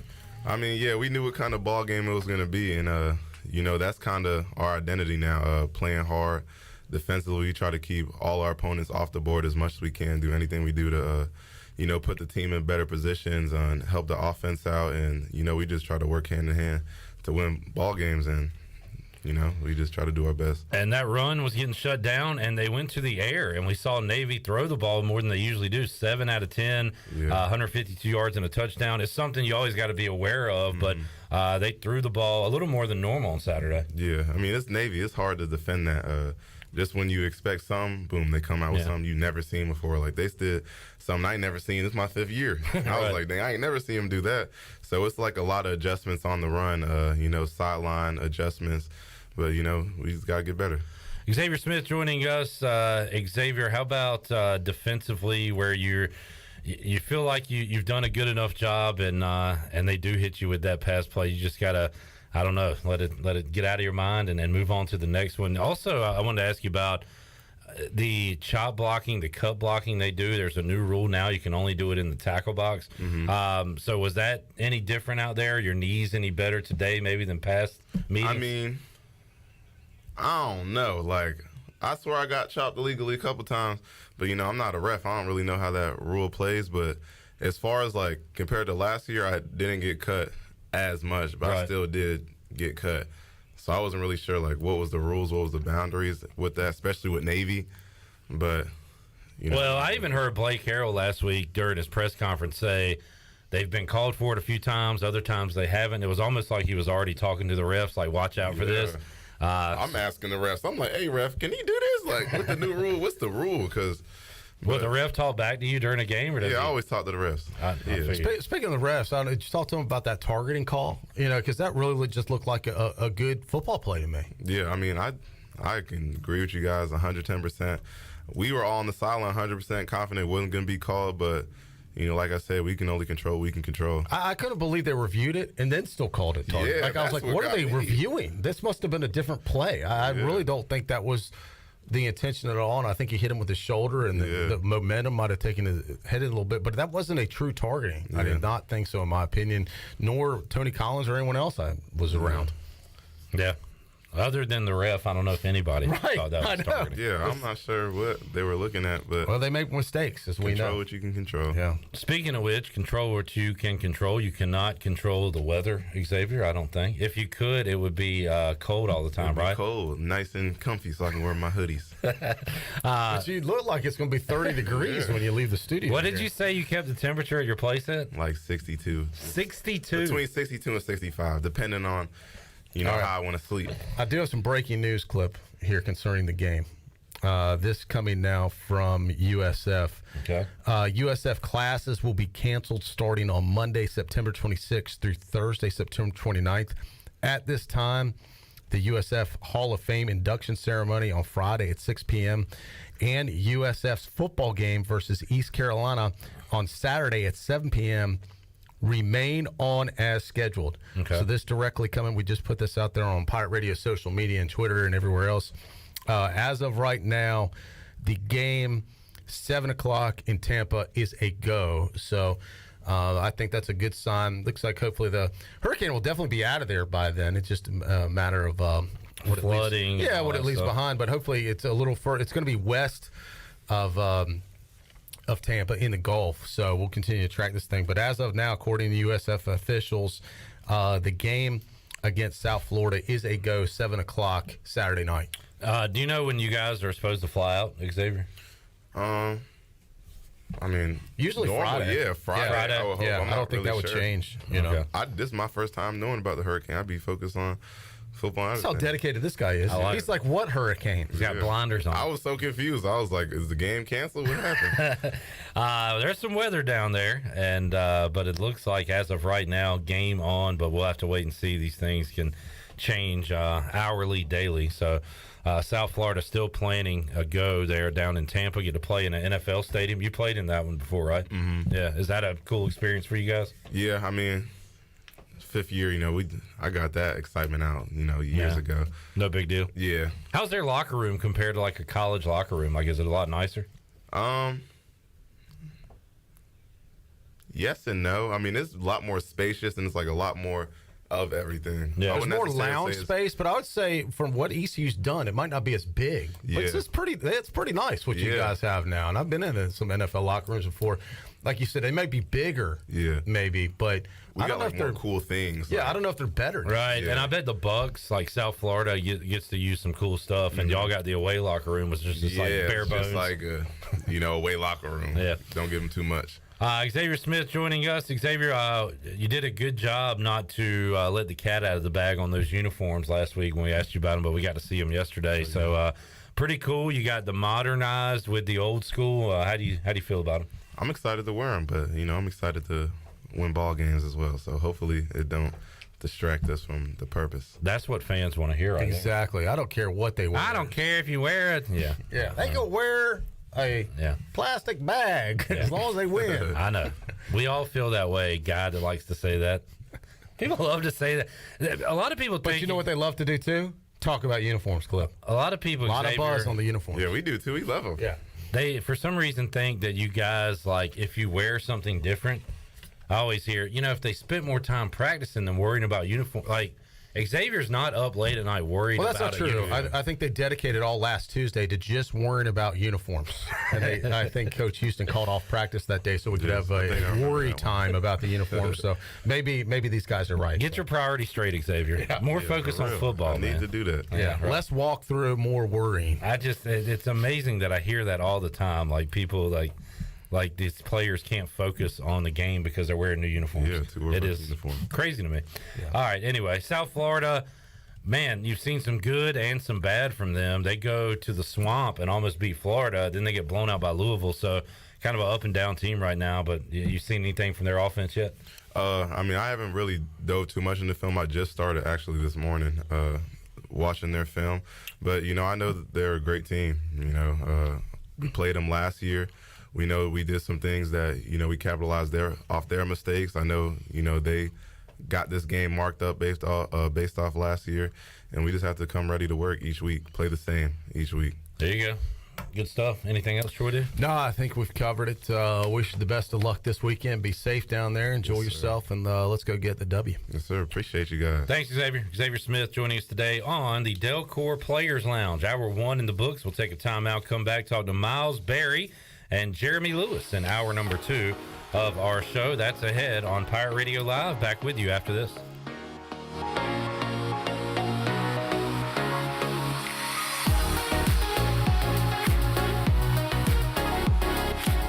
Beauty Bar Medispa wants to know if you are ready to fall into beauty. October 7th through the 14th, all services and products will be on sale. Botox, filler, painless laser hair removal, facials, RF microneedling, rejuvenating laser treatments to treat brown spots, wrinkles, texture, veins, and skin tightening. And now, the only facility in the area to offer non-surgical under-eye fat pad treatments. BeautyBarMedispa.com, Red Banks Road, Greenville. Go Pirates! Are you ready for some football, Pirate Nation? Bud Light is America's favorite light beer and the official beer of the ECU Pirates. When planning your fun times this football season, be sure to pick up some Bud Light at your favorite retailer. Bud Light carefully brews their beer to be perfect for anywhere there's fun. Because when there's fun, Bud Light is there. Get ready to have fun this season, Pirate Nation, and always stay in the game and drink responsibly. Bud Light, the official beer of the ECU Pirates, and proudly distributed by Carolina Eagle Distributing since 1989. This is Holton Ahlers. I've been eating at Parker's Barbecue since I was a kid. Now, all these years later, I still love to eat at Parker's. In fact, I love it so much, I bring my entire offensive line with me. They protect me, and I look out for them with great food from Parker's Barbecue. So whether you bring the team like me or just your friends and family, the awesome barbecue, chicken, and seafood at Parker's is a win every time. Parker's Barbecue, where they always treat you like family. Will the you of tomorrow be happy with the you of today? It all depends on the decisions the you of today makes. For instance, the you of today has an excellent career opportunity with Delcor Heating, Cooling, and Plumbing. The pay is great, very competitive with other HVAC companies. Plus, you could get a $1,500 sign-on bonus. The you of tomorrow will enjoy some time away because Delcor also offers paid vacation. Most HVAC companies don't. And since the you of today has some experience, Delcor might just hire you on the spot. Delcor is hiring 12 experienced HVAC and plumbing professionals immediately. You must have a valid driver's license, ability and desire to work, and legally eligible to work in the U.S. Delcor offers a sign-on bonus up to $1,500, plus one of the best benefits packages in the industry, including health insurance, paid vacation, and retirement options. Learn more at DelcorInc.com. That's DelcoRinc.com. The you of tomorrow will thank the you of today for getting a job at Delcor. Delcor is an equal opportunity employer. Hey, Pirate Nation. This is Russell from Russell's Clothing in downtown Washington. Believe it or not, fall weather is coming and we're ready for some Pirate football. Russell's has a long history of dressing Pirate fans, both men and women. For the men, we offer both logoed and non-logoed from Peter Millar, Johnny O, and Smathers and Branson. Our ladies love Tyler Bowe, Crosby, and Never a Wallflower for game day. Join us in wishing the Pirates a healthy and successful season. And remember, for all your game day needs, shop Russell's in downtown Washington. Go Pirates! My whole business just went up in flames, but my agent was there before the fire was out. We started a plan. I've got 25 employees who could be out of a job if we didn't get this place running again. My independent agent and auto owners insurance, they made sure we didn't skip a beat. I mean, we didn't miss a single payroll. That's incredible. For whatever lies ahead, we're always there. This is Brian Smith with Town Insurance in Greenville. Call me today at 756-8300. Go Pirates! You've had your new computer a few years now, but lately it's been running super slow, acting strange, and you're worried about viruses and losing data. This is driving me mad! Let the experts at University PC Care in Greenville and New Bern professionally diagnose your Mac or PC to see what's really going on. They'll determine the root cause and not just symptoms, so you don't waste money fixing the wrong issues. Call 252-558-1280 for in-store or remote service, or make an appointment online at universitypccare.com. This is Pirate Radio, WGHB Farmville, 1250 and 92.7 FM Greenville, WDLX Washington, 930 and 104.1 FM Washington.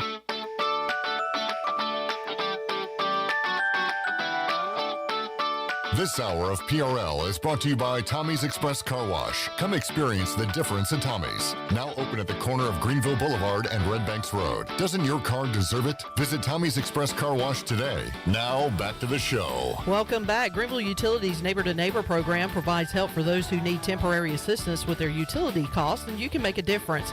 Your tax-deductible donation can be added to your GUC bill each month, or you can make a one-time donation, and GUC matches all donations up to $20,000 each year. Consider helping a neighbor with GUC's Neighbor to Neighbor program. Now let's head back in to Pirate Radio Live. Here is your host, Clip Barak. Back with you, Pirate Radio Live. East Carolina coming off a double overtime loss to the Navy midshipmen, and a physical game. Mike Houston said last week it would be the most physical game of the year for East Carolina. A lot of plays on defense, so a lot of opportunities for tackles. Xavier, we just talked to him, had 10 on the day. Jeremy had 10. Our next guest, Miles Berry, 7 tackles for the Pirates Saturday night as ECU comes up just short. But Miles and all these players gracious enough to join us here on a Monday edition of Pirate Radio Live. Miles, thanks for your time as always. How you doing, man? Hey, I'm doing good, man. Thanks for having me. And did it live up to the billing, Miles? Was it the most physical game you've played so far this year? How's the body feeling on this Monday? Body is definitely sore. You know, today is definitely a treatment day for me, just recovery. Because, you know, you got a quick turnaround, got to get ready for USF this week. But, yeah, it was definitely a very physical game, you know, taking on blocks and tackling and just being downhill and very physical. And we already knew that, but, yeah, it definitely lived up to it. Miles, I talked to Xavier about this, that there's new rules in place that supposedly, you know, cutting those low blocks below the waist are now legal inside the tackle box, but beyond that, it is supposed to be illegal. He said that there was less of that going on the other night, but he still felt some of it. How about you? Did it feel any different playing Navy this time around with the new rules in place? Yeah, a little bit, like with a lot of the perimeter and toss plays that they were executing, but I feel like last year they tossed the ball more outside, and that's why we were getting cut outside. But really, I mean, I got cut a couple times interiorly, but it was going to be physical either way. You know, take the cut blocks out or not, I knew it was going to be a physical game. So it was definitely the same as last year for me. Miles, been around a long time, seen a lot of these meetings with Navy, and that is about the best or the best I've seen East Carolina handle their rushing attack. 2.9 yards a carry on Saturday, and I know you guys have to be proud of that effort as far as what Navy usually does and how you were able to keep them under wraps when it came to running the ball. Yeah, it was definitely something to be proud of. You know, I wish we could have got the win. I would have made the our execution on defense even more memorable and something to, really be proud of. But yeah, I mean, we had a very good week of practice, man, and we were very dialed into their schemes, and we knew we had to be really locked in because it was something so different, dealing with the triple option. But yeah, man, I'm proud of the guys and how we played and how we competed against them and stopping such an effective run scheme in the triple option. So yeah, but I mean, still got a bad taste in our mouths, with the loss. So, just got to build on that. Yeah, definitely. And I'll give credit to Navy, too. If you can shut down that running game, you can almost shut down their entire offense. But that was not the case the other night because they were able to throw with some success. 7 out of 10 the other night, and we're pretty good on third downs. 8 of 18, still less than 50%. But you guys have been even better than that normally this year. So did that, I don't know, catch you off guard at all? You knew they'd go to the air a few times, but 10 times is a lot of pass attempts for Navy. Yeah, most definitely. I just felt like they didn't really catch us off guard, but we just got to continue to execute better and compete, especially in the backfield, and really challenge those throws and not even give up those 8, 9, 10-yard passes. That's something that we just have to try to stop going forward. But yeah, I mean, you got to give credit to them. They were able to scheme us up on some of those throws and passes, and they were able to convert. So definitely got to give them their credit, but we just have to be better on our side of the ball and get off the field on those third and longs. Miles Berry joining us on the Pit Electric Live Line. Miles, in years past, if you lose a guy like Elijah Morris, a lot of trouble could take place, but the depth really showed up on Saturday. It was still a key loss for the Pirates, and I know a lot of us thought that he should not have been ejected from that game for targeting. But, what was that like, losing a guy like Elijah Morris and having him out of the game rather than with you on the field? Yeah, I mean, it was definitely a tough loss. He's definitely like the heart of our D line. Him in the center there, I don't really have to worry about a lot interiorly with him being on the field. But that just goes to show you that the depth that we have in the D line position, it's next man up mentality, and we have a lot of great guys in that room, just as physical and just as smart as Eli. So, it was definitely a loss. I hate that he got ejected from the game in that fashion, but. It is what it is, and the next man up mentality, and we have just so many great D linemen in that room that we're able to we were still able to execute the defense and stop the rushing. And Miles, again, that's a play where you thought that was going to be overturned and Elijah would have been able to remain in the game, but you've seen it. Have you experienced, Miles? Have you ever been called for targeting and ejected from a game? No, I haven't. Thankfully, I haven't. Well, knock on wood. But knock on wood for sure. But in this game, is just so many kind of crazy incidents that happen, and just because you get called for a targeting doesn't necessarily mean that you were trying to target. I mean, it's just kind of crazy. Being a defender, we're just trying to get the guy on the ground and be physical, and sometimes you can't always make the perfect tackle. So.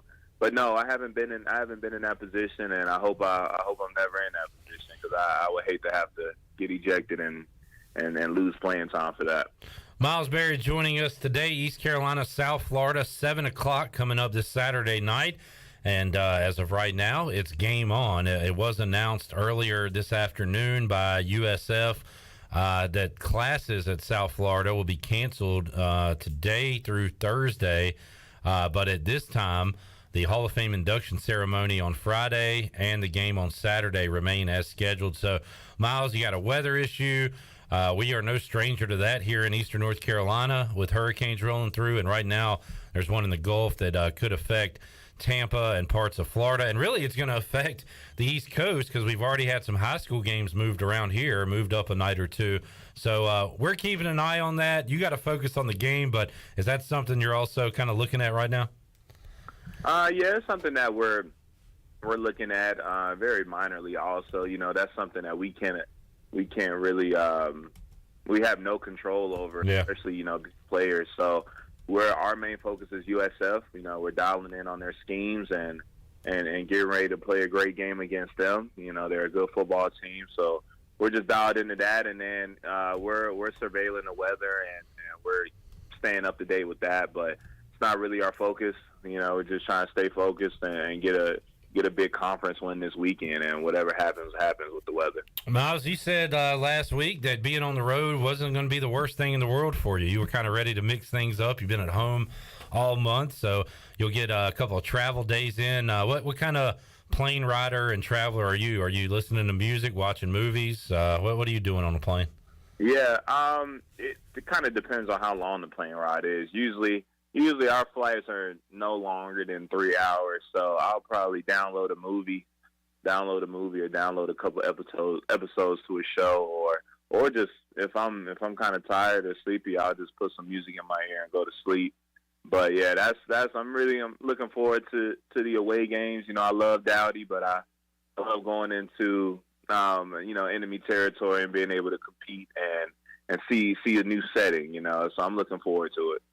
Good stuff. Miles Berry joining us today on the Pit Electric Live Line. Miles, we appreciate your time as always, man. Have a good week of practice this week. Go get them this weekend, and we'll chat with you again next Monday, man.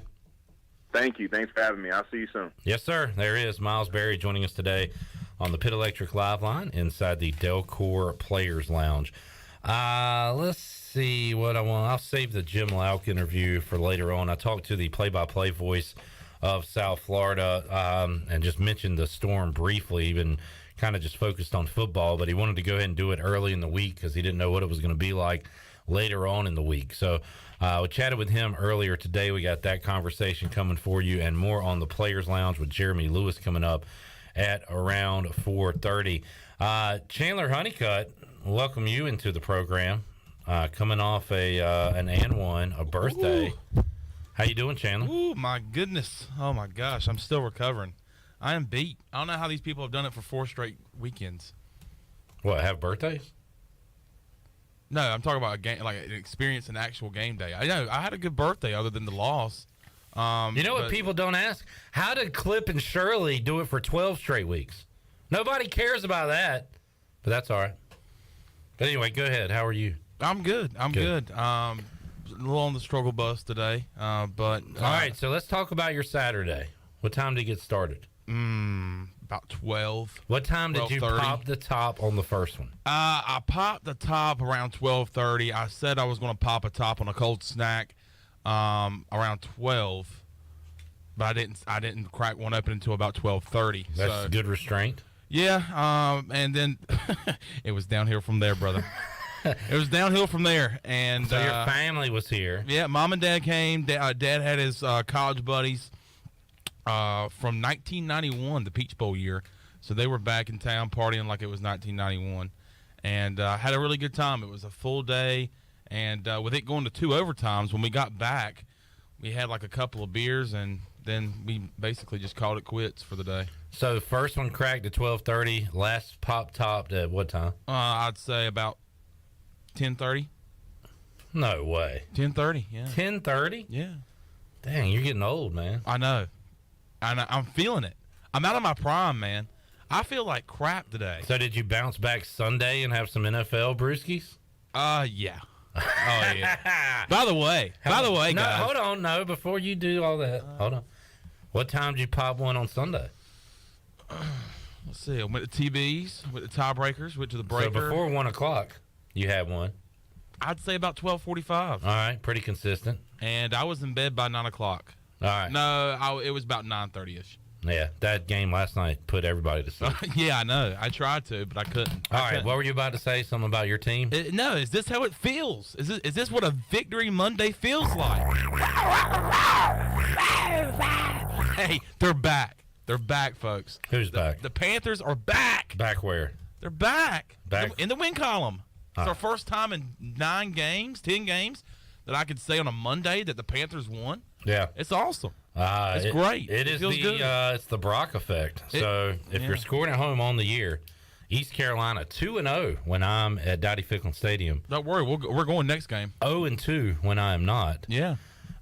Jana Brock Humbles, my sister, 1-0 lifetime. It's the Brock touch. Bank of America Stadium, and the Panthers had yet to win with my sister not in attendance. So there's a little magic Yeah, a going little there. Brock magic. She got yeah. to see the game yesterday. She was fired up for her birthday. Yeah. Her birthday was yesterday. Yours was Saturday, right? Yes, Yeah. and my uncle's was yesterday. So, but a lot of a lot of videos. Is your uncle my sister?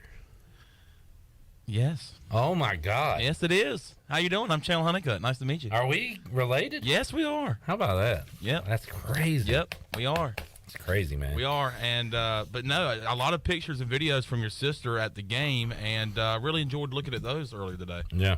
So, what a great day in Charlotte yesterday. Panthers win. Everybody's happy. Everybody's really freaking happy. I'm not happy. I know. I can tell you who's happy. Who's that? Oh, Miss Miami Dolphin over here. 3-0. Go Cojones. The Dolphins are 3-0. That Wow. they are. Are Miami Dolphins. No, don't you do that. I'm just kidding. It's all hers. You can hop on the. You can hop on the Dolphin train. It is Shirley's team. She's a fan of the team. But let's acknowledge that I told you going into this year who my team was. Did I not? That you did. I did. You did. Why are you shaking your head over there, CJ? You wouldn't know a good football team if it bit you in the ass. Oh, man. Hey. Right. Hey. Come on in, Mitch. Son of a Mitch. So I'm guessing he wouldn't recognize who the Commanders are then. He wouldn't know who they were. You know the best part about yesterday, aside from the win, was, of course, yesterday was Sunday, which means it was softball Sunday for Shirley. Softball Sunday. And we had some early games, so we were done shortly before, lunch. So we all, as a team, decided to go down the street. What was the name of that place again? Buffalo Brothers. Yeah, Buffalo Good Brothers. spot in Raleigh. Yeah. So we pulled up, and it is almost wall-to-wall Buffalo Bills fans. Oh, God. Bills Mafia. The Bills Mafia they were literally tailgating outside the restaurant. Were they jumping on tables? Were they? No. Were they This was in Raleigh. Buffalo Brothers. And, that was the name of the restaurant that we went to. So anyway, so we went in, we took a seat, and one of my other teammates, Paul and I are both Dolphins fans. So my skin started to crawl a little bit because I thought maybe it was like a fundraising event and they were just holding it in the parking lot. It wasn't until we got in the restaurant and realized they were everywhere. So was it like the Buffalo Bills fan club in Raleigh or something? Basically, yeah, that's what it looked like. And so I'm looking at Paul and like, I don't know if I want to eat lunch here. And but we were starving and it was the closest place to eat, so we went ahead and ordered our food. So they've got all the TV set for the Buffalo Miami game, and they're doing their chant. And I mean, Here we go. Yeah, no, that's the Steelers. It goes. It goes. Oh. Let's go Buffalo. Let's go Buffalo. Let's go Buffalo. Oh, Buffalo. Like for 15 minutes, that's all I heard. And it's obnoxiously loud. For me? Yeah, you just did their whole chant with their hands in the air. So anyway, so I'm sitting there and they show a shot of Josh Allen jogging out on the field. The place erupts. They're all cheering, woo, all that stuff. And I looked at Paul. I said, watch this. They switch over and show a picture of Tua, and me, just by myself, I jumped up and said, Tua time, Tua time, Tua time. Yeah. I embarrassed everybody at our table. You didn't get jumped, did you? No. No, Did but you? I did draw some rather ugly looks and some jeers. But and unfortunately, after we ate, I had to drive home because, it's an hour drive home. And I was like, man, after watching the game, I was thinking what I wouldn't give to be back in that restaurant at the end of that game. Yeah. Just to see how Bills Mafia could have handled that loss. You should have went back. I almost turned around and went back, but I had to go home, and I wanted to catch the second half of the game because I had to watch it on my phone on the way home, which was not a very safe idea, but it was beautiful. Wild numbers in this game. So Josh Allen had 400 yards. Chandler, how many pass attempts did he have yesterday? Pass attempts? Yeah. Gosh, probably in the 40s. Maybe 63. Good gracious. Oh, my God. 42 of 63. Oh, my God. How about this? The Bills ran 90 plays. It's like a college game. The Dolphins ran 39 plays. I mean, if you look at the stat, they had like 40 minutes. The Bills had 40 minutes of possession time. That was like ECU versus Old Dominion. You would think that a team that had the ball the longest would be the one that won. Time of possession, basically 41-19. Yeah. My We just made the most, and the fact that we made the most of the time that we had. And the fact that the Dolphins had a butt punt. Which was the most. How about that butt punt? Which was the most Dolphins That was thing crazy. to do. Like, I laughed when I saw. Well, after I initially let out a slew of curse words, because I'm like, you're right in the punter. You know, you only have a certain amount of distance between the back of the end zone. You don't want to exit the end zone, obviously, and where your line is. If you're too close, angle it. Go to the right or to the left, depending. You know what I'm saying? Yeah, you almost have to rug. Yeah, not the crack. That's what I'm saying. He should have done like a rugby kick instead of trying to kick direct. And yes, he bounced it off of, the dude's butt cheeks. Yeah. It's two little butt cheeks. And my point is, the guy, the guy whose butt was in question and in play. Tweeted out that butt is worth a W now, which I thought was a great tweet. Maybe don't put your big booty players back there. Maybe put a guy with a little butt back there. But that has no junk in his trunk. Yeah. But how do you spell the letter W? How do you do that? Oh, yeah. It's two little butt cheeks. Exactly. Send that down to South Florida. Mm-hmm. CJ, what are you doing here? I want to know what's wrong with you and the Steelers. There was nothing that prompted you to say something about the Steelers. But What's you did wrong anyway. with me? I got a lot going on with me. I'm not, He's got a lot. The cleanest bill of health. I got some issues. Yep. What's wrong with the Steelers? They have an awful quarterback, and they're just blah. They're boring. So that's what's wrong with me and the Steelers. So what's the difference between my team and your team? That y'all Good will question, probably go CJ. to 500 and we won't. I'm not saying my team's any good. Well, you were just saying that the Dolphins are your team. So we need to pick one. The Dolphins are our team, Shirley and I's team. So does everybody in here just get to pick one team that's actually good? If you did it before the year and made a bold prediction on them, yeah. That is fair because Clip did before the year said he was feeling the Dolphins. He is riding the Dolphins. He's riding them. I hate that And y'all have to he back also- him up. He's riding the Dolphins. Yes, sir. I don't think that's how you ride a And dolphin. he said early. Show me how to ride a dolphin. He's riding a dolphin. He's got He's all riding the it. answers in here. How do you ride a dolphin? What dolphin would bounce like that? Show me how to ride a dolphin. That won't be Miami happening. Dolphins, That won't be man. happening. Because you can't do it like I can. I know how to ride a dolphin. Can we see you ride a dolphin again? Yeah. Oh yeah, there it is. It's like, is it a dolphin like mixed We're with in a horse? the What is water. it? We got waves, dude, and they're bouncing up and down, and it's choppy. The waters are choppy. And then every now and then they jump. The waters Be are careful. choppy. Be careful. Don't break the chair. Don't break the little thingy that makes it go up and down. I think at this point he's just trying to prove a point. Prove a point. Prove a point. CJ, anything you ask, I have an answer for. 'Cause And that guy the other night, I didn't have an answer for his Owen Daffer question. Now I'm making it my life's mission to have an answer for every question asked. When will the Commanders win their next game? October. And in your defense Clip, you did say you did not feel good about this game heading into the game. Thank you, Shirley. Look, who's got my back? Thank you. I'm glad you're so happy. Shirley's got my back. Who does the Steelers got next? Does it matter? No. I think it's the Jets, but I don't care. Can you beat the Jets? No, probably not. All right, fair enough. When's Zach Wilson coming back? With our luck, probably this Sunday. Watch your mama. That's all I'm saying. Hide your moms. Hide your moms. Hide them. Hey, Yins, hide your moms. Hide your moms. Yinsers. All right, CJ, good segment, bud. Thanks, I guess. How about you ride this dolphin right on out of the studio? You're gonna let him ride the dolphin? You're gonna let him ride your dolphin? Wow. Let me ride that dolphin. Let me ride that dolphin. Let me ride the dolphin. Let me ride the We're dolphin. going to need wheelbarrows and a whole lot of cojones. That's what I'm saying. Cojones. All right, let's take a break. We'll come back. And what are we going to do? We're going to have more inside the Players Lounge. We are going to hear from Jeremy Lewis when we return. That and more on the way. Pirate Radio Live here on a Monday. Back with you after this.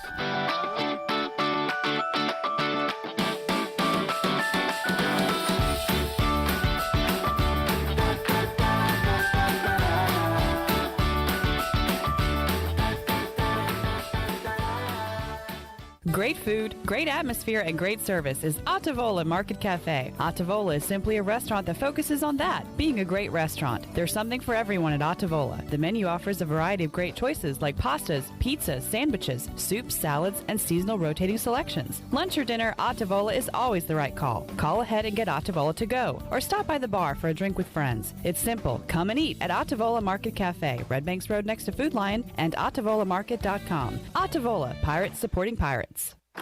Welcome to US Cellular, where new and current customers choose any phone they want for free. Free? Even the one with 5G and lots of storage? Free. And the one with the latest everything? Free. At US Cellular, any phone you see is free, whether you're a new or current customer. US Cellular, America's locally grown wireless. Terms apply. See uscellular.com for details. This is Brandon Tate, owner and operator of Atlantic Wireless, an authorized agent for US Cellular since 1997. Visit atlanticwireless.com to find the store near you. We go beyond the call. When it comes to hauling dirt, asphalt, or stone, you can trust the pros at First and Goal Hauling Incorporated. They have a fleet of dump trucks ready to get the job done. And best of all, it's owned and operated by ECU football alum Dakota Marshall. When you have a big job and you need it done right, count on First and Goal Hauling, where it's a touchdown every time. Keep up with Dakota Marshall and First and Goal Hauling by following them on Facebook today. East Carolina Chrysler Dodge Jeep in Greenville wants you to make this a September to remember. Come check out the huge selection of new cars and trucks as the inventory is back, and so are the incentives. It's Ram Power Days at East Carolina Chrysler Dodge Jeep, and they've got 0% for 72 months on Ram Bighorn and Laramie trim models. Or you can save up to $8,000 on select Ram 1500 crew cabs. This is the best truck offer you'll find anywhere. East Carolina Chrysler Dodge Jeep needs to make way for the 2023 model. So September customers will get huge savings. That's saving up to $8,000 on a new Ram now. Oh, and you'll also find a great selection of new Jeeps. Save up to $3,000 on a new Jeep Gladiator and save up to $5,500 on select new Wagoneers. East Carolina Chrysler Dodge Jeep across from the crack barrel in Greenville. Come see us. Offers do not include tax tags and $7.99 admin fee. Customers must qualify for all applicable rebates. See dealer for details. Hi, this is Jeff Charles, and welcome inside the booth. The NIL deals are coming fast and furious. I'll have some thoughts after this. Just like Pepsi, Avery Jones from Havelock, born in Eastern Carolina.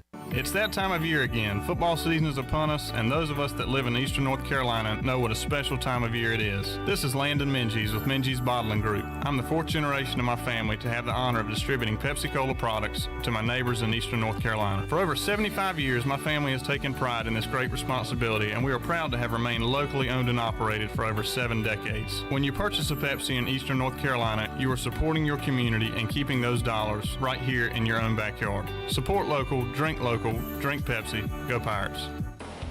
It was just over a year ago that name, image, and likeness, or NIL, became a reality. The deals are extraordinary, and some of these deals are with American Athletic Conference schools.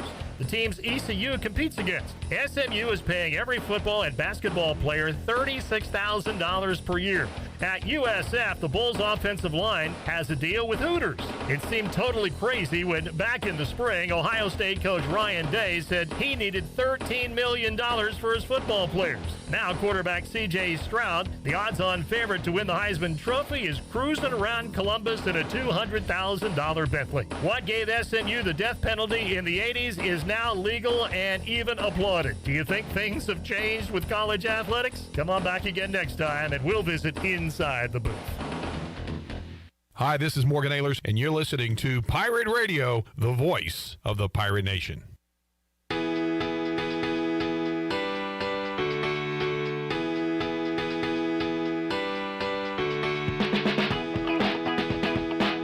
This hour of PRL is brought to you by Tommy's Express Car Wash. Come experience the difference at Tommy's. Now open at the corner of Greenville Boulevard and Red Banks Road. Doesn't your car deserve it? Visit Tommy's Express Car Wash today. Now back to the show. Welcome back. Do you have real estate questions about buying or selling residential or commercial properties? Are you curious about this current real estate market? Do you need a property manager for rental houses? ECU alum Scott Harris with RE/MAX and SD Harris Properties can help answer every question you have and show you a stress-free real estate experience that will be memorable and enjoyable. If you have real estate questions, Scott has answers. Call Scott Harris today at 347-1857. Now let's head back in to Pirate Radio Live. Here is your host, Clip Brock. All right, just saw this on Twitter. Kansas beat Duke over the weekend. The Jayhawks are 4-0 in football. And they have a Spanish announced team. Oh, do they? And should have played this for Miles because he is bilingual. And he could have translated for us. But I have a highlight of a long Kansas catch and run from the Spanish announced team. Can we hear it? Yeah. I'll play it right here. Buscando un pase, Jalen Daniels pasa a Hijo la atrapa, Hijo se la lleva, Hijo primera, Hijo se la lleva por la 50, se sigue corriendo, no se ha caído Daniel Hijo, sigue corriendo, Daniel Hijo, Hijo nota touchdown para los Kansas Jayhawks, Daniel Hijo no se cae, señoras y señores. So excited. Wow. So excited. Electric. Oh He my almost gosh. lost his voice right there. Yeah. That was great. Yeah, it cracked there, and Kansas getting the win over the Dukies. Rough weekend, rough Saturday in the state of North Carolina. The Panthers able to fix it on Sunday. We got y'all's back. We got y'all's back. Don't Matt worry. Rule. Don't worry. The Panthers are here. Yeah, but North Carolina lost at home to Notre Dame. Yep. Appalachian State got they were up 28-3, lost to James Madison. Yes. You had State played UConn, and UConn's at the bottom of the barrel in college football. We're leaving them out. Duke lost to Kansas. East Carolina lost to Navy. Wake Forest lost to Clemson. Yes, and that was a crazy game. That was a wild one. We watched it here in the studio as it was back and forth, and that one also went to double overtime. Sure did, yep. In Winston-Salem. All right, let's head out to the Pit Electric Live line. We'll roll on the Players Lounge presented by Delcor and talk to Jeremy Lewis, East Carolina linebacker. Rush in. He joins us on the show today. Jeremy, how you doing on this Monday? I'm doing good. I'm healthy, so I can't complain. How about yourself? Hey, that's good to hear. I'm doing good my way, Jeremy, and glad through 4 games that the body is holding up, especially after a game against Navy. Coach Houston said it would be the most physical game of the season, defense on the field a lot. So you say you are doing good. A lot of contact in a game like that, right? Yes, sir. A whole lot of contact. You know, we preach physicality, and to play a team that preaches it as well and that can match our physicality. So, you know, everybody's a little banged up, a little bruised up right now, but we all right. And, Jeremy, the sun did come out today and more games to go, so still a lot of chances to get W's on the season. How, disappointed was the team Saturday night after double overtime, losing that one to Navy? I'm sure maybe a subdued locker room, but how was the response on Sunday at practice? It was like a very disappointing thing because we felt like we could win that game, and we felt like we didn't play to the best of our abilities. You know, there was a lot of plays left out on the field. So we were very disappointed in ourselves, but we just got to bounce back, keep stacking days, and keep playing. We got more games to come. Not all negatives coming out of that loss, Jeremy. Once again, the red zone defense and really the goal line defense, absolutely fantastic for East Carolina, a trend that has we saw week 1 against NC State, and that has continued throughout this season. So what's that about? I mean, is that a mentality? Is that something you guys practice a lot during the week, that goal line defense we see out there in the field? Yes, sir. It's definitely a mentality. You know, we'll never back down, never quit. So you still got to get that 1 extra yard. You know, it's just time to, put the ball down and go play. So we just got a different mentality. Our defense, we try to be the best defense in the nation. That's a part of it. Jeremy Lewis joining us, Pit Electric Live line. And Jeremy, I thought overall did a good job against that Navy running attack. We know how good it is, that option offense, but to hold them under 200 yards rushing, as much as they run the football, you'll take that. Of course, as you said, there was a breakdown here or there, and they were able to hit you in the passing game some. But looking back on it, how do you think you felt you did against that option offense on Saturday night? We did pretty good. I mean, but we can always be better. Left some plays out on the field, and at the end of the day, we still lost. So it's always a play here or there that we could go back and we can correct, we could fix, and the game would have been a completely different ball game. Well, 2-2 right now after the 4-game homestand to start the season, and I know some Pirates would like to play 12 home games. Miles Berry last week said he's ready to hit the road just for something different. So how about you? It's going to be a new experience going on the road. Are you excited about that? Would you rather play every game at home? How you feel about that? No, I love like a new setting. So I hope that we go down to Florida. You know, They was talking about a hurricane and whatnot, but now I pray that we go down to Florida. I love go down there, play in Tampa, new setting, NFL stadium, palm trees, all that kind of stuff for weather. So, yeah, it's always good for a new setting. Yeah, that's right. An NFL venue down there at South Florida, and you're right, Jeremy. Kind of the elephant in the room right now, looking at what that hurricane's going to do. And look, Jeremy, as guys that are from around here, we can relate to that, right? You're watching that hurricane track, and it might turn west, might turn east, and you just kind of go with the flow. But we can certainly relate to what they're going through or about to go through down there. Yeah, most definitely. Just got to keep our heads on the swivel. As my coach preaches, he always preaches have bent knees, so you never know what's going to happen. So just stay ready for whatever happens. There you go. That's you can relate that to football. You can relate that to life. Jeremy Lewis joining us today on the Pitt Electric Live Line. So through 4 games, Jeremy, again, a lot of numbers in your favor when it comes to the stats and some things you want to clean up. How do you feel overall 2-2 right now as a defense, and you personally, how you performed so far this season? And just got to keep getting better. 2-2. That wasn't our goal, so, we can't be satisfied. We looking for a conference championship. Every game on my schedule could go either way, but we wish we could get those 2 games back, win those 2 games, and, you can always have some plays that you can make. So, personally, I don't really try to do too many personal goals, just team goals, team success, and that personal stuff will come.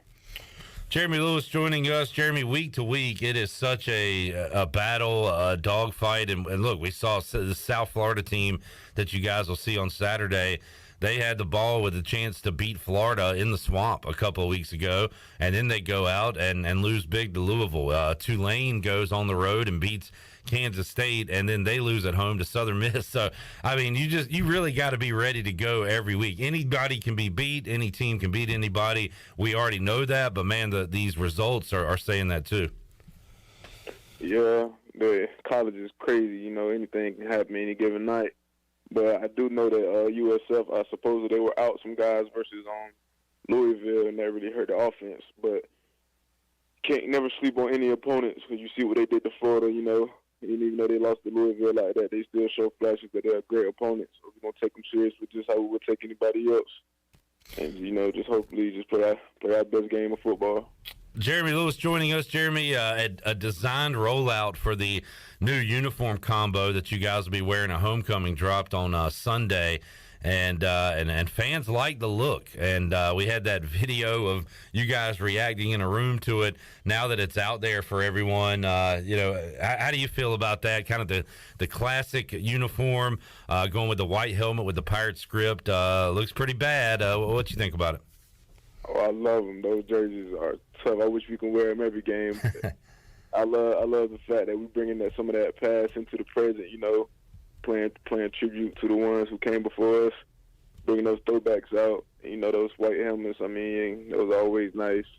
But, yeah, I love those helmets. They feel good, too. Can't wait to play them. Yeah, it's going to be a good look on the field for the Pirates. We talked to some guys last week, Jeremy, and I'll ask you this week, what if you could pick the uniform combo for a game? If they say, Jeremy, we're leaving it up to you, what ECU uniform combo would you pick? Oh, we're all black every time. All right, I'm down with that. And we will be having a blackout later on this year, so Jeremy will be excited about that. Jeremy Lewis joining us today on the Pitt Electric Live Line. It'll be East Carolina and South Florida, weather permitting, coming up this Saturday. Another night game, Jeremy. I guess you're getting kind of used to these now, right? Yeah, getting used to these night games. Much rather play in the day, but it is what it is. Got more time to get ready for the game, so can't really complain, There you go. Can't complain. You'll show up whenever they tell you to and play some football.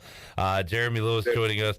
Jeremy, good stuff, man. We'll let you get your work in. What I don't know, anything you're focusing on this week of practice? I know you just want to get better every day, but anything in particular you're going to be doing this week? Yeah, trying to transfer back over from that Navy stuff back to the regular spread stuff. That's going to be a big deal. So, just got to getting back to my keys and what I usually do, getting out the ball, trying to get the quarterback, dropping the coverage, just normal stuff. Yeah, that's a good point, having to kind of relearn what you already learned before that Navy game and getting back to a more traditional offense. Well, Jeremy, we'll let you run, man. Have a great week, and, man, hoping we can get a game in, but safe travels to you guys, and we'll catch up with you next Monday, man. Yes, sir. Appreciate you. All right, that is ECU linebacker Jeremy Lewis joining us today on the Delcor Players Lounge. Let's take a break. We'll come back. We will, let's see, we got Bailey at 5, Isaiah. We'll run a little Jim Lauck when we return. I talked to the play-by-play voice of the South Florida Bulls earlier today. We'll run that interview when we return on Pirate Radio Live. Back with you after this.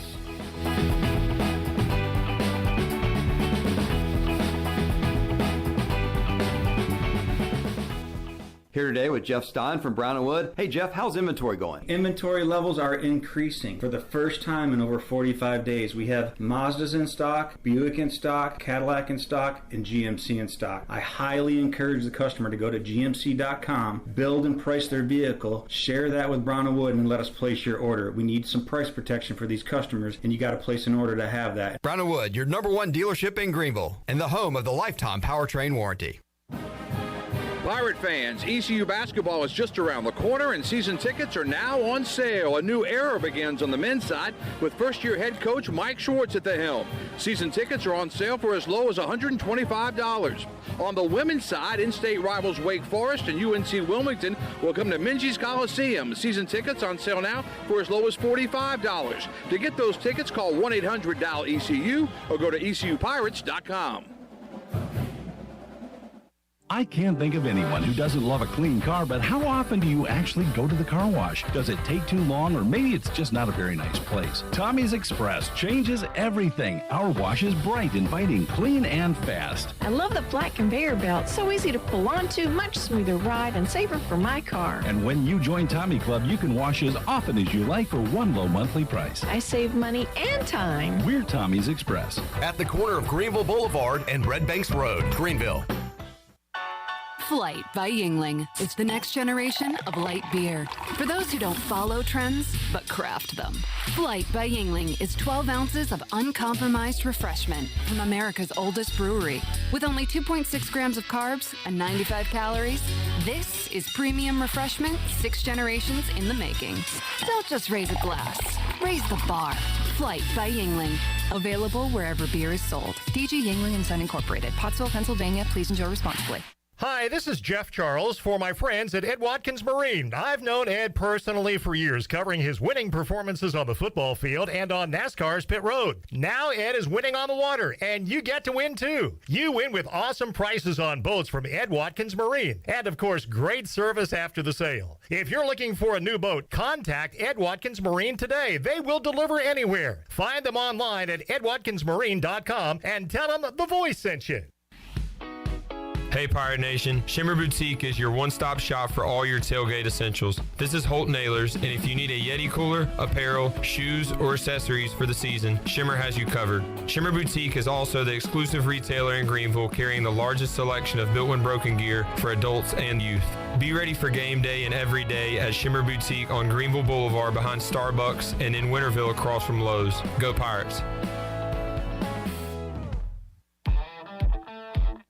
With over 30 locations across North Carolina and southeastern Virginia, Quality Equipment is your local John Deere dealer, where you'll find everything you need for your next project.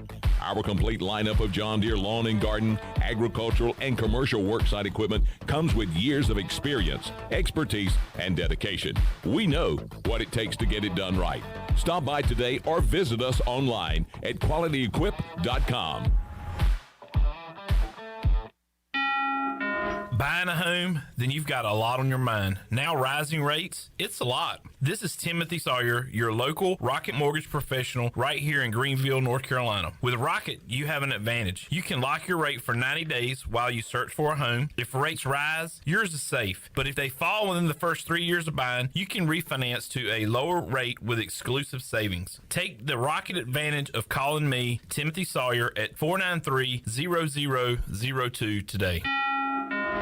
Pirate Radio. We'll strap it on with anybody, anywhere. It doesn't matter. I know this. I want to win or lose with the group that we have in our locker room. The voice of the Pirate Nation.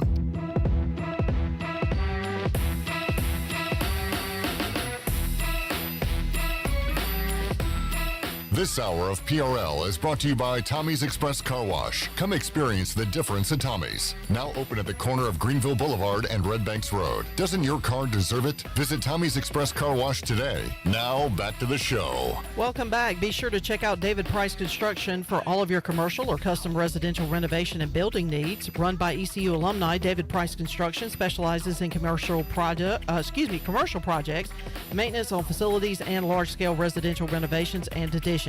David Price Construction, the proud ECU Home Services partner. Call them today at 919-291-5532 or visit them online at davidpriceconstruction.com. Now let's head back into PRL. Here's Clip Rock. Alrighty, back with you. Pirate Radio Live here on a Monday. Saw a comment in the YouTube chat that said, "This just in, the airport in Clearwater is closing tomorrow. Does that mean the team will have to travel early tomorrow morning?" No, it does not. I saw on Twitter that St. Pete Clearwater International Airport is operating today and tomorrow morning is scheduled. It will close at 1 o'clock on Tuesday due to mandatory evacuation orders from the county. It will remain closed until that order is lifted, and the thought is that should be lifted by Friday when the team is flying in for the game on Saturday evening against South Florida. So that will not affect travel as of right now. But we are keeping up to date and in tune on what is going on. A few hours ago, I had a chance to talk to Jim Lauck, and what I do, I get up with the opposing team's play-by-play voice early in the week and get them on Pirate Radio Live and our pregame show, and asked Jim if he could do something this week, and he said, let's go ahead and do it now because he doesn't know what the conditions are going to be like later this week. So we lobbed him a phone call earlier today and talked some South Florida football and asked him about the weather as well. And we'll hear that right now. Jim Lauck on the Pit Electric Live line. Jim, how you doing? I'm good, thanks. Appreciate it. And I'll let everyone know we're recording this on Monday early in the week because we're kind of unclear on what the situation's going to be down there later on in the week. And Jim, you're following this, and look, we can certainly commiserate with you here in eastern North Carolina with all the storms and hurricanes that have rolled through here and the uncertainty and that feeling it gives you, but we're hoping the best for you. And what as we sit here on a Monday, what is the kind of expectation around where you are? Well, there's a little bit of concern because it's a powerful storm and it's slowed down also, so it might be off the coast a little longer than people originally thought.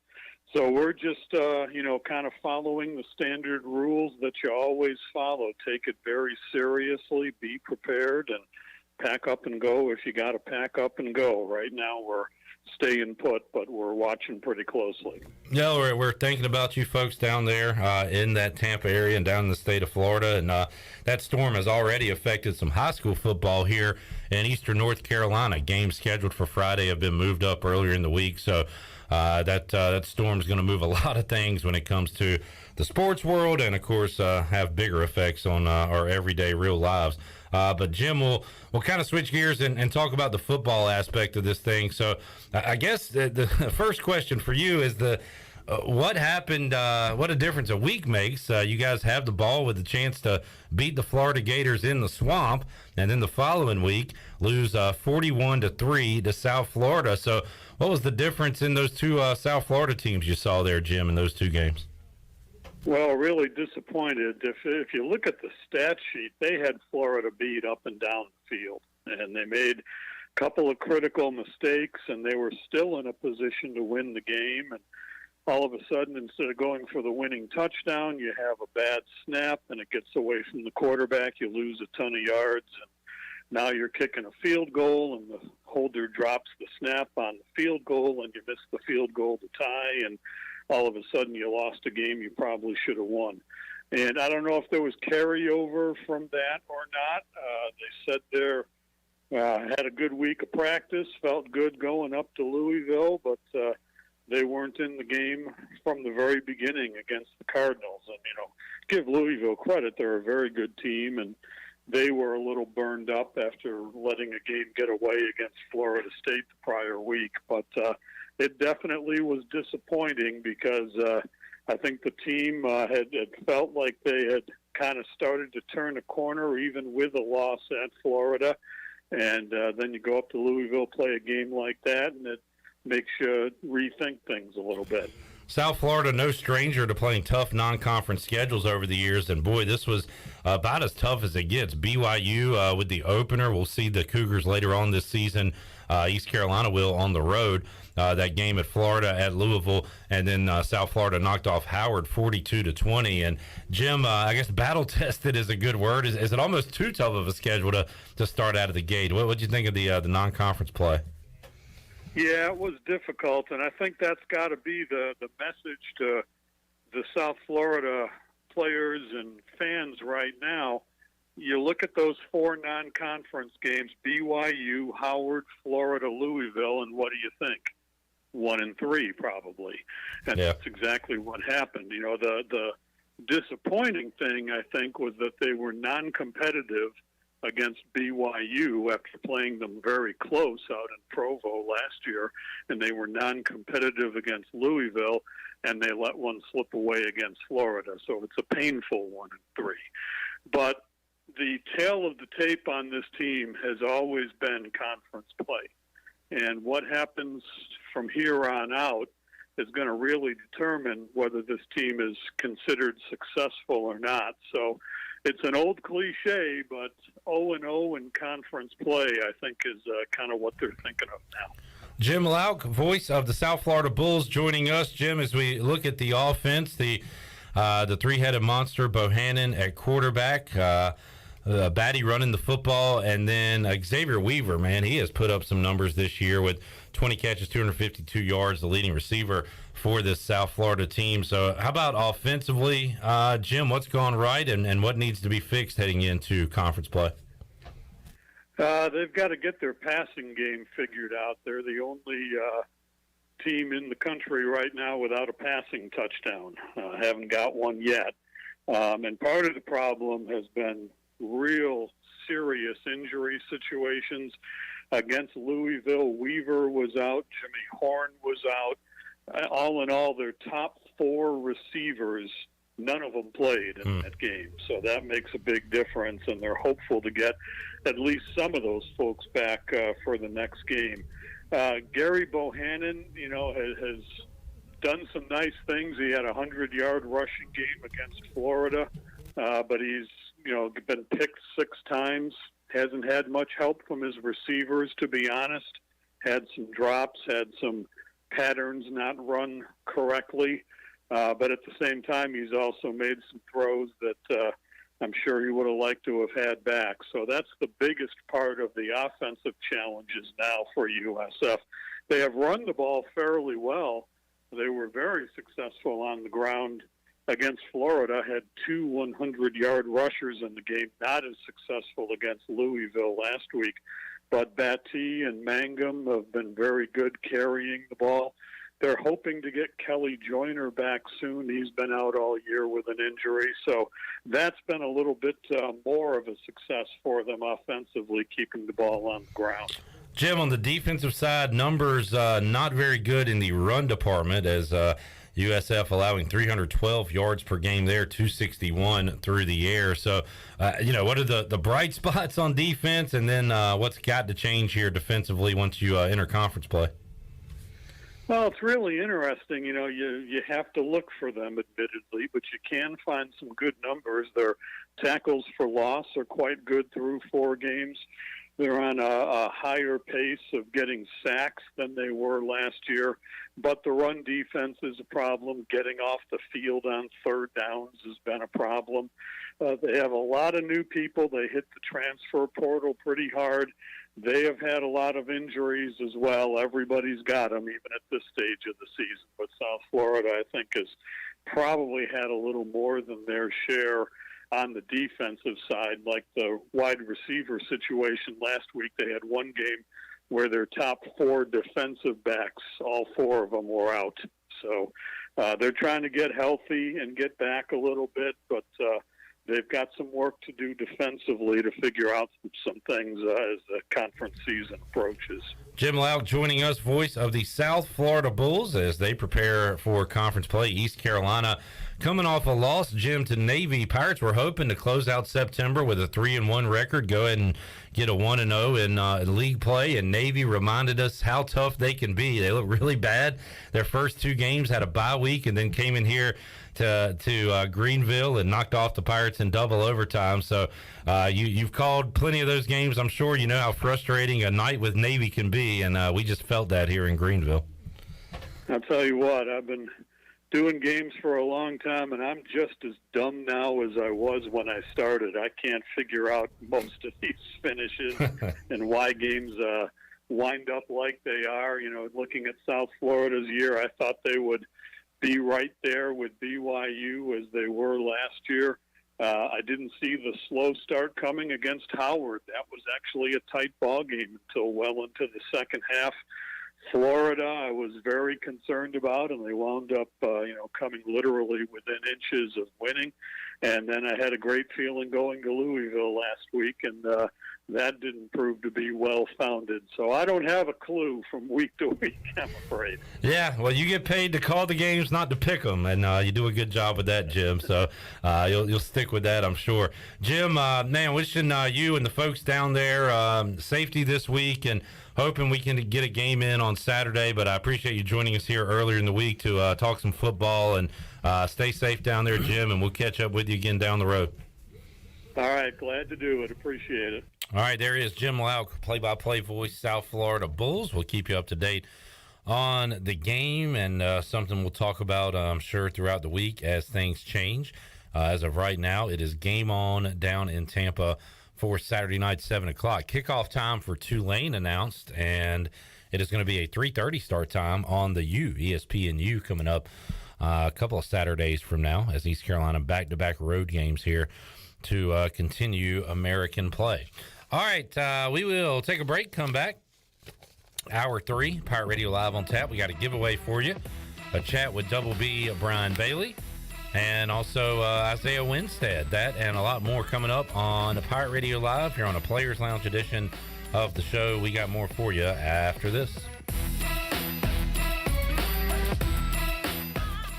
So how does short points work? Well, at Jersey Mike's, 6 regular number 13s plus 3 giant number 7s equals a free regular number 13. So Pepsi and Lay's now earn more points towards free subs. That adds up. Exactly. Download the Jersey Mike's app and earn rewards towards free subs with every sub, Pepsi, and Lay's you purchase.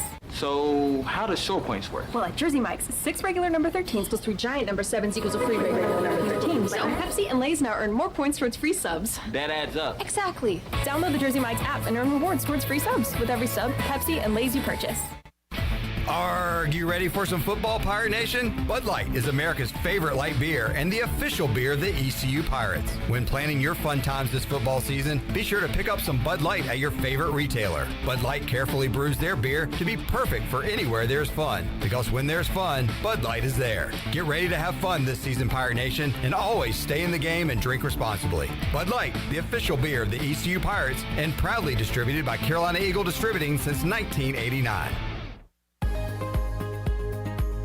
Hello, Eastern North Carolina. If you're looking for a great place to work with competitive pay and a multitude of advancement opportunities, Pitt County Schools is hiring. We employ over 3,500 people, and we're one of the largest employers in our community and region. Pitt County Schools is currently seeking teachers, bus drivers, school nutrition personnel, facility staff, custodians, clerical staff, and more. We offer advanced leadership opportunities for our educators and competitive pay for our skilled labor force. Come work for a diverse, thriving school system and be an important part of ensuring success for the students of Pitt County who are the future of Eastern North Carolina. To fill out an application, visit our website today at pittschools.org. That's pittschools.org. And remember, education is truly a team effort. Pitt County Schools. Live and lead.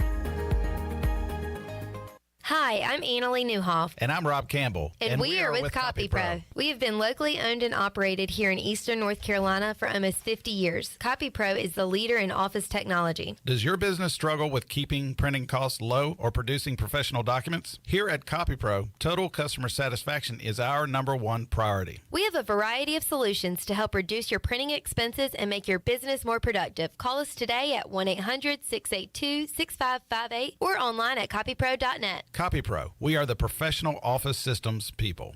This is Dr. Phil Perdue from Orthopedics East and Sports Medicine Center. Our practice has been caring for the athletes at ECU and the residents of Eastern North Carolina for more than 35 years. Whether it's treatment for your sports injury or it's time for that joint replacement, Orthopedics East provides the latest in operative and non-operative orthopedic care. We also offer on-site physical therapy and MRI services, as well as walk-in urgent care on the weekends from 10 a.m. to 2 p.m. Call us at 757-BONE or visit us online at orthoeast.com.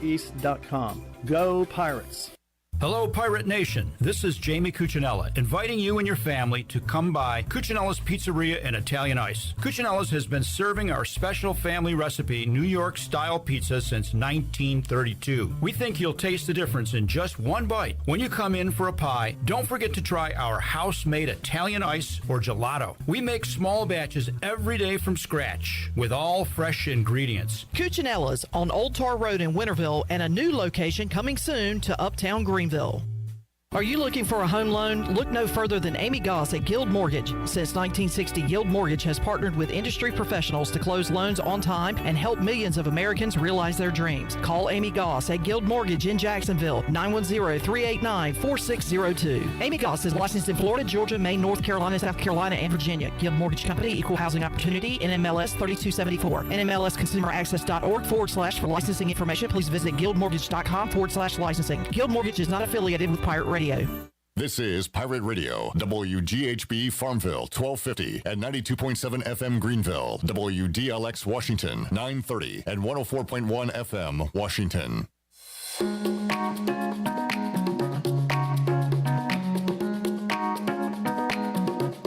You're listening to Hour 3 of Pirate Radio Live. This hour of PRL is brought to you by Bud Light, reminding pirate fans to stay in the game and drink responsibly.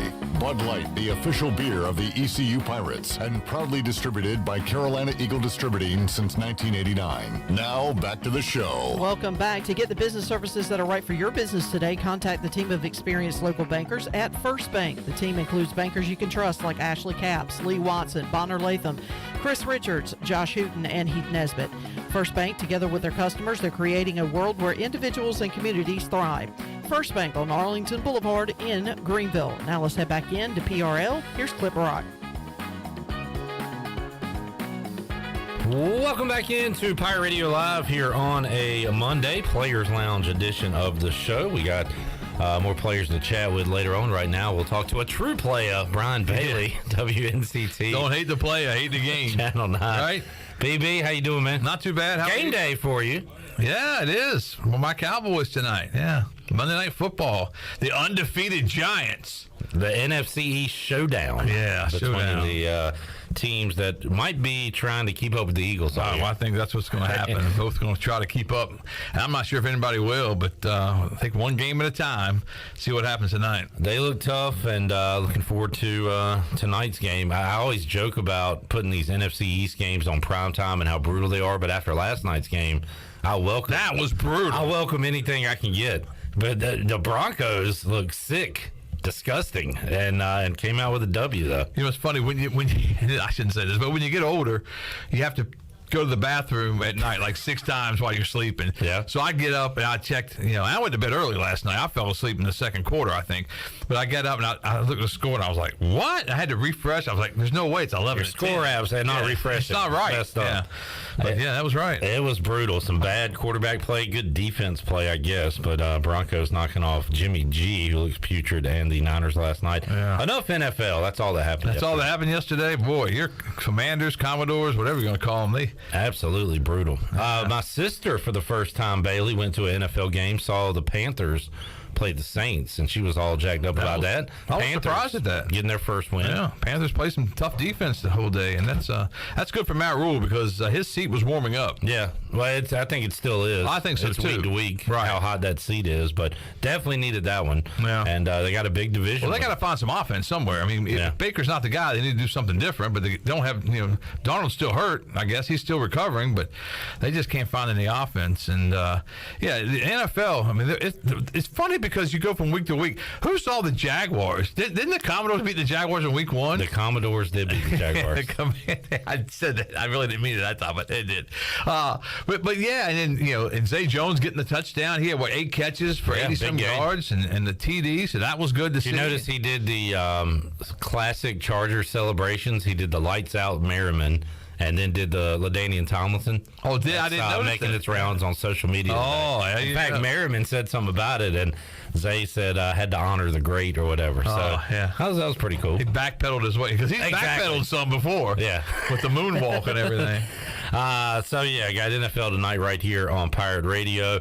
Bailey, we are all of a sudden becoming weathermen as we follow what's going to happen this week, and talked to Jim Lauck earlier today and recorded that. We're going to air it tomorrow, but he's kind of concerned about the storm is one thing and it's going to be out of there, but like flooding and what's going to happen. So I know a lot of people making a lot more money than we are talking about this game and maybe some how they're going to play it, where they're going to play it, all that stuff.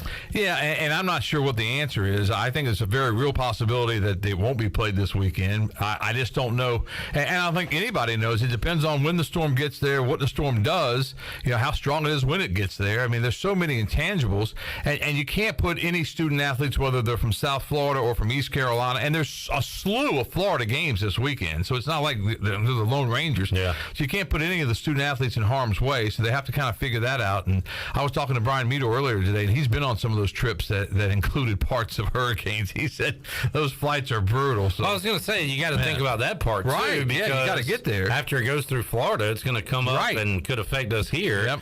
And when does ECU leave? Where does that, so there's a lot. I think there was all kinds of talk. There may have been some talk about leaving a day early and going west and staying somewhere, but think about the expenses involved with that, and then you don't even know if you're going to get to play. So I think that there's a whole lot, and as you said, a lot of people that make a whole lot more money than I do are going to make that decision probably. They've got to make it fairly soon because teams have to be preparing for getting there. Because, what I've learned, and last year, it was the first year I've had a chance to travel with the team doing the coaches show. What I've learned, and I really didn't realize it, but they have to plan everything for those guys. I mean, when they fly, when they arrive at the site, there's buses waiting for them, the state troopers that take them to the hotel. I mean, it's fascinating to see all that in work and trying to get them all fed. And so it's, and you can't just say, okay, well, we'll leave a day early and do this because, where are you going to do it at? Right. Yeah. And that particular storm is already changing some schedules here when it comes to high school football, right? Several high school football games have already moved to Thursday. South Central moved their game with New Bern to Wednesday. And New Bern looks to be one of the best teams in the state, and South Central is obviously struggling. So that one's Wednesday. Haven't heard on some of the others, but we expect to hear either later on this afternoon, this evening, or sometime early tomorrow. I think most of the games will probably be moved to Thursday. And one thing about this week's high school football schedule, I was working on it this weekend, there's only one game in our area that we can find between two teams with winning records. And that's just fascinating. With all the games out there and all the teams out there, because we do a game of the week each week. And we were trying to find, what could it be? And the only thing we came up with was 3-2 Havelock against 3-2 Conley. Which is a good game. It's a great game. And happens to be the only one you say with winning records. With winning records for both teams. So probably have that one for you coming up Thursday. Be tuned to Brian Bailey, Ken Watlington, and Touchdown Friday. Yeah. As I saw earlier today, Ken Watlington with some news. Farmville Central Washington will be Thursday at 7. Okay, good. So keep an eye on the times, too. He said Wallace Rose Hill, North Lenoir at 7:30. So is that Thursday as well? That's Thursday. Yeah. Green Central at Aiden Grifton. Thursday. So that one. Touchdown Thursday? Looks like it. Looks like Touchdown Thursday. Do you still do a show Friday with the highlights, or how's that No, work? well, it depends on how many games we get that are just Thursday and how many decide to stay Friday. If we get a half and half, we'll usually do a show and do the second part of our show will be the games from Thursday. If we're all Thursday, which it looks like this one's going to be, then we'll probably do an abbreviated show on Thursday, and we get with our news people, and they're really good about letting us, because the whole thing's a little different when it's just on a Thursday. So it's a little different, but we'll see how it goes. Brian Bailey joining us. Pirates coming off a loss to Navy, Brian. A frustrating game. You had chances to win it, a chance to win at the end of regulation. Had Holton Ahlers on earlier today, talked about the throw across the body, the cardinal sin for a quarterback, and he knows it. Everybody knows it, but it happened, and you just got to not let that happen in the future. It was a frustrating way to end it, and, man, you were looking at 3-1, feeling good about yourselves, 2-2. Not feeling as good. Not feeling as good with the schedule coming up, because you look at that schedule, and there are a lot of games that like Coach Houston said, there's a lot of games that will be 50-50. I mean, East Carolina obviously can compete. I think they can compete with anybody on their schedule, including going to Provo to play BYU.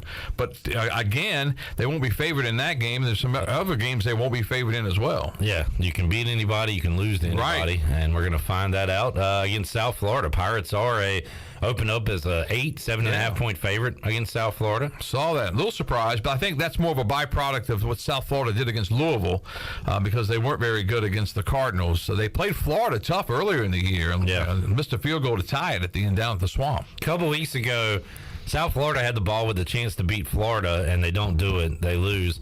Then they get blown out by Louisville. Also 2 weeks ago, Tulane beats Kansas State, who just beat Oklahoma. And then Tulane follows that up with a loss to Southern Miss as big favorites. Yeah. So it's turned into the NFL, where it's week to week. That's exactly what I was thinking about. It's turned, because I can never pick an NFL game, and now I can't figure out who's going to win in college football, because it's just, it's just crazy. I swear Georgia had a kid, I forget what his last name was. I think he had money on the game with the 45-point spread, because he had a fumble, a muff punt, he dropped a touchdown pass. Are you investigating this kid? I don't know. I think somebody should. Okay. All right. We'll look into that. But yeah, man, it is. You almost have to train. We do all these preview shows. We talk all week, 4-hour pregame, and we try to tell people what we think might happen, and then the game kicks off, and everything you said is out the window. We knew that Navy had the extra week to prepare. Yeah. And you could almost tell early on, Navy on defense was putting 8, 9 guys, maybe, I think sometimes they had 11 up there, and they were dropping a couple back, obviously. But it was really crazy to watch, what they were doing. I think they really confused the Pirate offense the entire game. Yeah, and that was the big letdown for me, and I think for a lot of people, the offense. The defense played well enough to win on Saturday night. And I think the Pirate offense, they're better when they're slinging it all over the place. Coach Logan used to say, sometimes you got to pass it to set up the run. And I think that right now, when you can't get the running game going, I think you got to figure out a way. But then again, it's really, you're not really sure how many of those first down calls were called from upstairs, how many of them that Holton had checked off to, if he did. There's a whole myriad of things that could be going on as far as that goes. But they got to figure that thing out, because I think they've got we saw some lightning out there. We saw some big plays by the receivers. Yeah, Isaiah had a big catch and run. CJ had a great catch that I don't think anybody talked about, but it was on the sideline. He went up, and I said, oh, Holton threw that thing way out, way high, but he caught it, and then he got that 1 foot down, and it was on third or fourth down too. It was a big play. It was one of the two, but it was a big play. It was on third. Ryan Jones finding the end zone again. They've got the weapons. They just got to figure it out, and hopefully they will against the Bulls of South Florida as conference play continues. They start 0-1, but still a lot of games left to go, and a lot of hopefully wins on the schedule. All right, BB, what else got going on? Did you see a lot of uniform news coming out? What did you think of the up to date. I don't know, what are they calling them? The modern throwbacks or whatever they're calling it. Well, I don't think it's the way I understand it. It's the uniform that somebody had a contest and they decided, and he put together parts of different uniforms. His name is Will Treadway, and he'll be on Pirate Radio Live tomorrow. Okay, and so I think he took different parts. He did, but I don't. It can't be a throwback because it has pirates across. I don't like the pirates. It said But I think for the young kids, I think they may like it better than the old folks do. I like East Carolina across the chest. So the pirates was the now, quote unquote. Right. And then you got the stripes, right, which is the 90s, and the script, which is the 70s. And when I got here in '84, it was the script. Okay, still, 80s. And they changed it, I think, '85 or '86. May have changed it when Bill Lewis got here. But yeah, you're right. Yeah, but I don't like. Don't mention the white helmets. Don't say it. I would have, if I was choosing, I would have just rather had a full 1991 uniform. Oh, me too. And that would have looked great. But I think it's I think they're still going to do a throwback either later on or in the future. I think there's still some plans. This is not their throwback. Well, there's some breaking news that we don't know. Well, don't quote me because that may not be true. But I don't think this was designed to be. No, this is like a one-off. Right. Yeah, exactly. But I think that, I've never been a fan of the white helmet. Is UConn the only team East Con's beaten with the white helmet on? I believe so. And was that the game that was played on a Sunday up there that because of a scheduling deal? And UConn came back and almost... Tarbud missed the field goal. Exactly. Guy named Tarbud. Yeah. I couldn't remember if that was the white helmet or not, but I think so. Thought it was, but yeah. Don't say the white helmet. So if we're wearing purple helmets, does Ahlers not make that throw the other night? I don't know that, but I think the pirate logo in script looks better on a purple helmet because that's the way I'm used to seeing it back in the day. Nah, I'm with you there for as far as that goes, but man, that was a good game for white helmet haters the other night. Oh, yeah. Now they can say, see? Yeah, exactly. Don't wear them.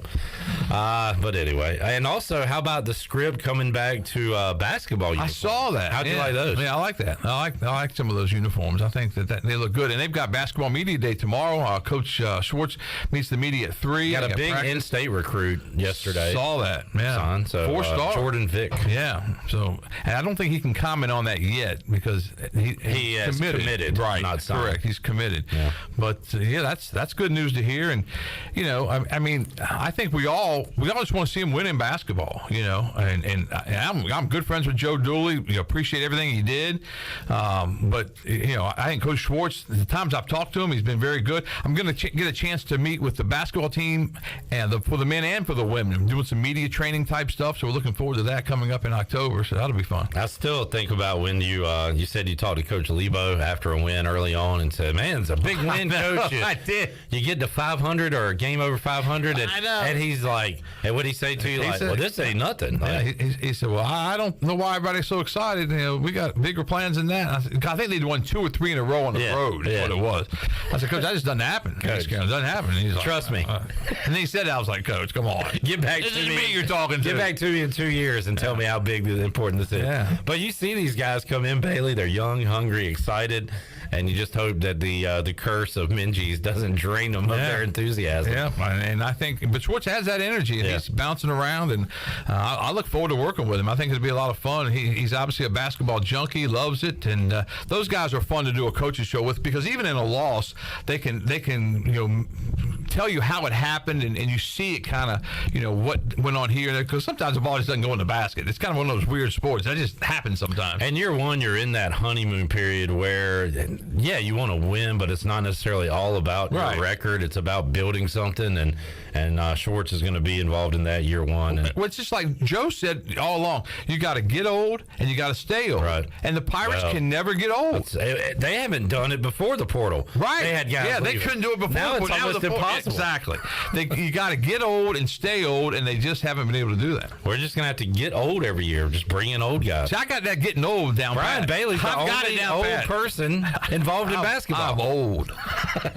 Well, Bailey, we'll let you go. All right. You got to eat dinner, right? Sounds good. Got to get out of here. Early bird special. That's right. And Melissa gets on me about that, too. She'll say, I married an old man. Yeah, you did. Hey, man. He's a nice old man, but he's an old man. He's a great man. Yeah. He is Double B, Brian Bailey. We will take a time out, come back, have more for you. Hour 3 of Pirate Radio Live on a Monday. Back with you after this.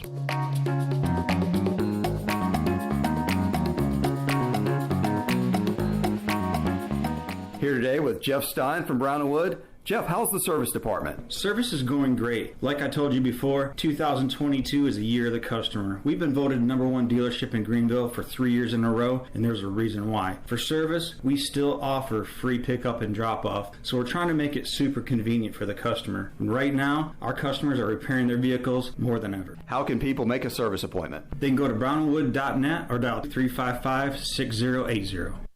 You've worked hard to make your business successful, and that's why it's really important to always have a bank in your corner when you need them. This is former ECU baseball player Ashley Capps from First Bank, and our experienced team of local bankers includes Lee Watson, Bonner Latham, Chris Richards, Josh Hooten, and Heath Nisbet. To get the business services that are right for your business today, come and see someone on our team at First Bank on Arlington Boulevard here in Greenville. First Bank, together with our customers, we're creating a world where individuals and communities thrive. Member FDIC, Equal Housing Lender. Greenville Utilities electric customers will soon be able to receive text notifications in the event of power outages.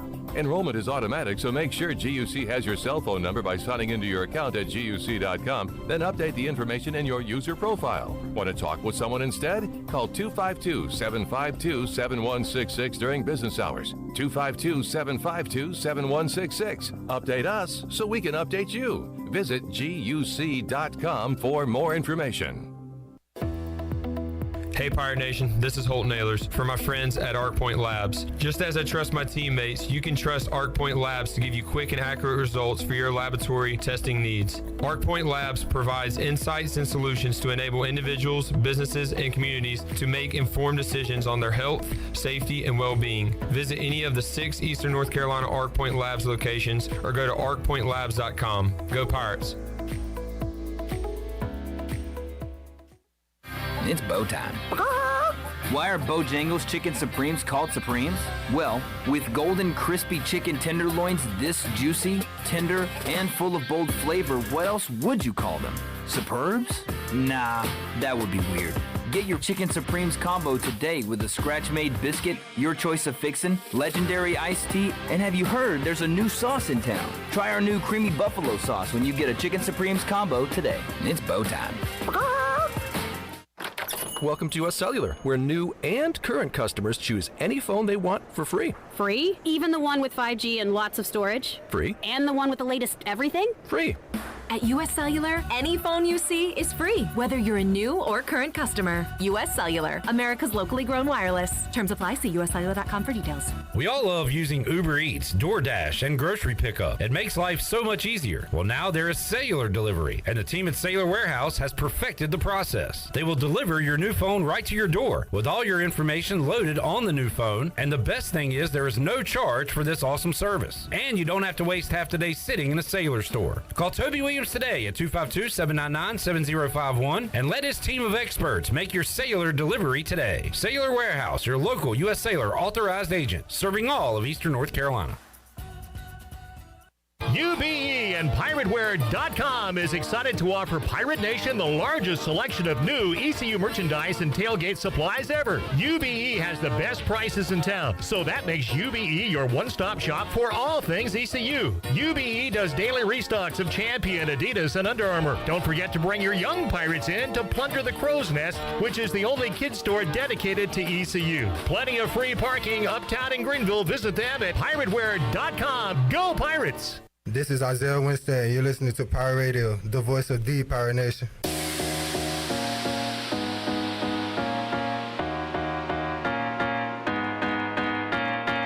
You're listening to Hour 3 of Pirate Radio Live. This hour of PRL is brought to you by Bud Light, reminding Pirate fans to stay in the game and drink responsibly. Bud Light, the official beer of the ECU Pirates, and proudly distributed by Carolina Eagle Distributing since 1989. Now, back to the show. Welcome back. Carolina Caliber has the area's largest selection for outdoor shooting sports and accessories and is one of the top firearm dealers anywhere.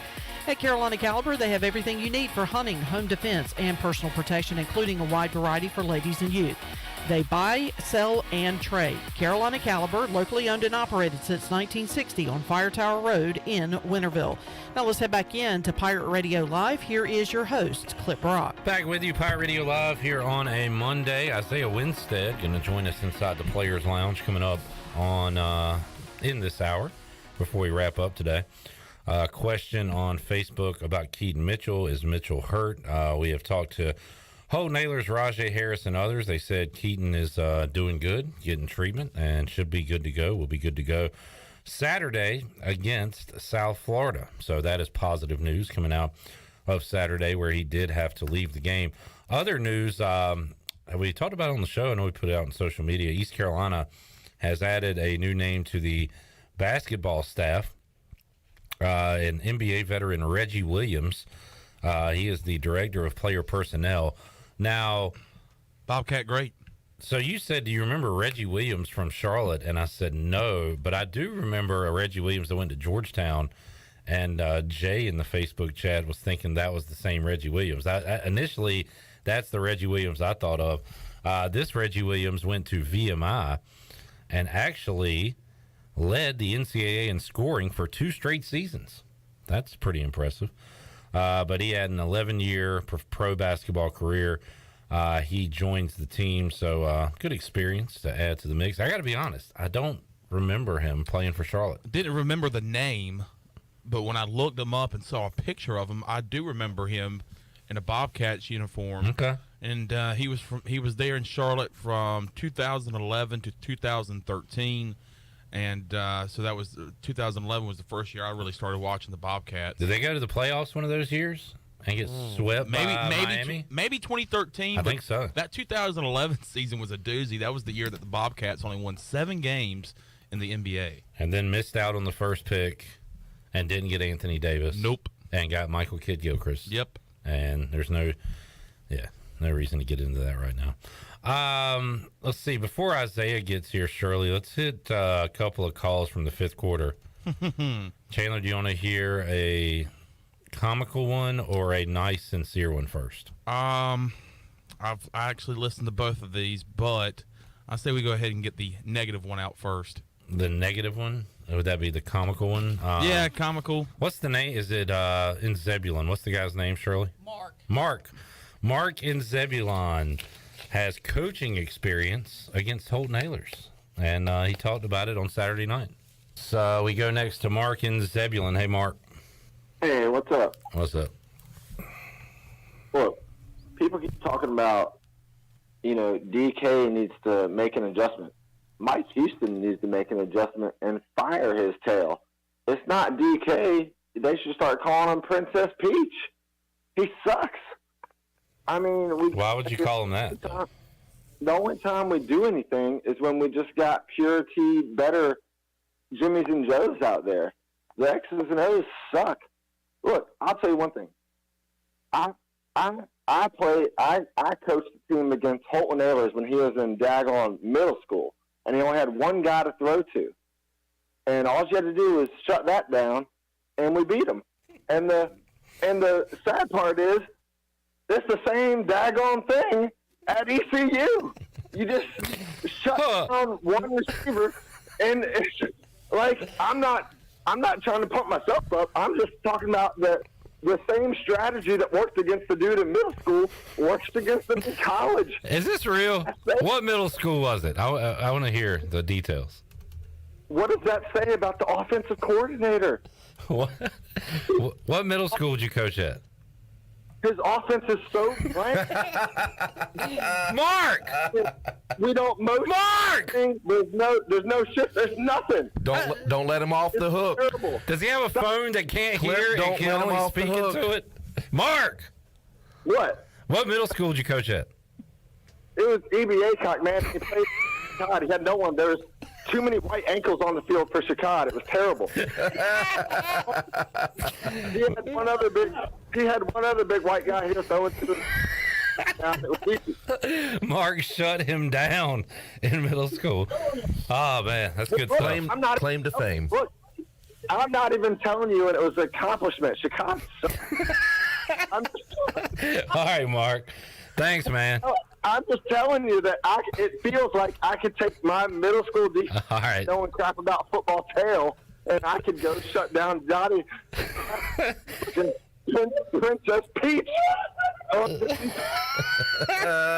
right, Mark and the boys are having fun tonight. He's got the whole house rolling. Former middle school coach at EBA Cox shutting down Ahlers, and now he sees it happen tonight. All right, Mark, thanks, man. That was Mark. Was that people in the background laughing? I think so. That's good stuff. After like a 10-hour day here at Pirate Radio and a lot of hours on the air, I was getting a little loopy, and that call really made me chuckle. Yeah. And I didn't get Prince's Peach at first. Somebody had to explain it to me. I guess it was Glenn, but like he was calling him DK, I guess, as Donkey Kong. Yeah. And Prince's Peach. I didn't get that at first. My mind was not clicking on all cylinders. So I didn't know why that would be the nickname. But that is anyway. Yeah, that was funny. Good call from Mark and Zabulon. I thought you were going to the David call, which was how you started off the show, right? It was very early in the show. It was early in the show, and I started yelling at that guy. Already yelling is Clip Brock. By the way, when I yell, it's all like in fun. Like it's funny to me. Yeah. I saw some people like, the host is rude. I'm about to turn it off. Like, you don't have to say you're about to turn it off. You can just turn it off. That's fine. Yeah, just do it. You can just do it. You don't have to tell us you're going to do it. Yeah. But man, that was pretty funny the other night. Isaiah Winstead joins us. Isaiah, good to see you. How you doing, man? Good. How you doing? Hey, doing great. Let's hear one more call. Isaiah can hear this too. This is actually from a Navy player's father who called in at the hotel, and I guess he found our post-game show and was tuned into it, and he gave us a call. What is his name, Shirley? Robert. So this is Robert who called into the fifth quarter the other night. All right, Robert is in Annapolis. Hey, Robert. Hey, guys. Actually, my son plays on Navy. He's a backup quarterback, Zach Branham, but he came down here, and we just wanted to we're up here in the hotel, and we kind of caught wind of this online or whatever, and tuned in. Man, you guys should be so grateful that y'all have great fans, man.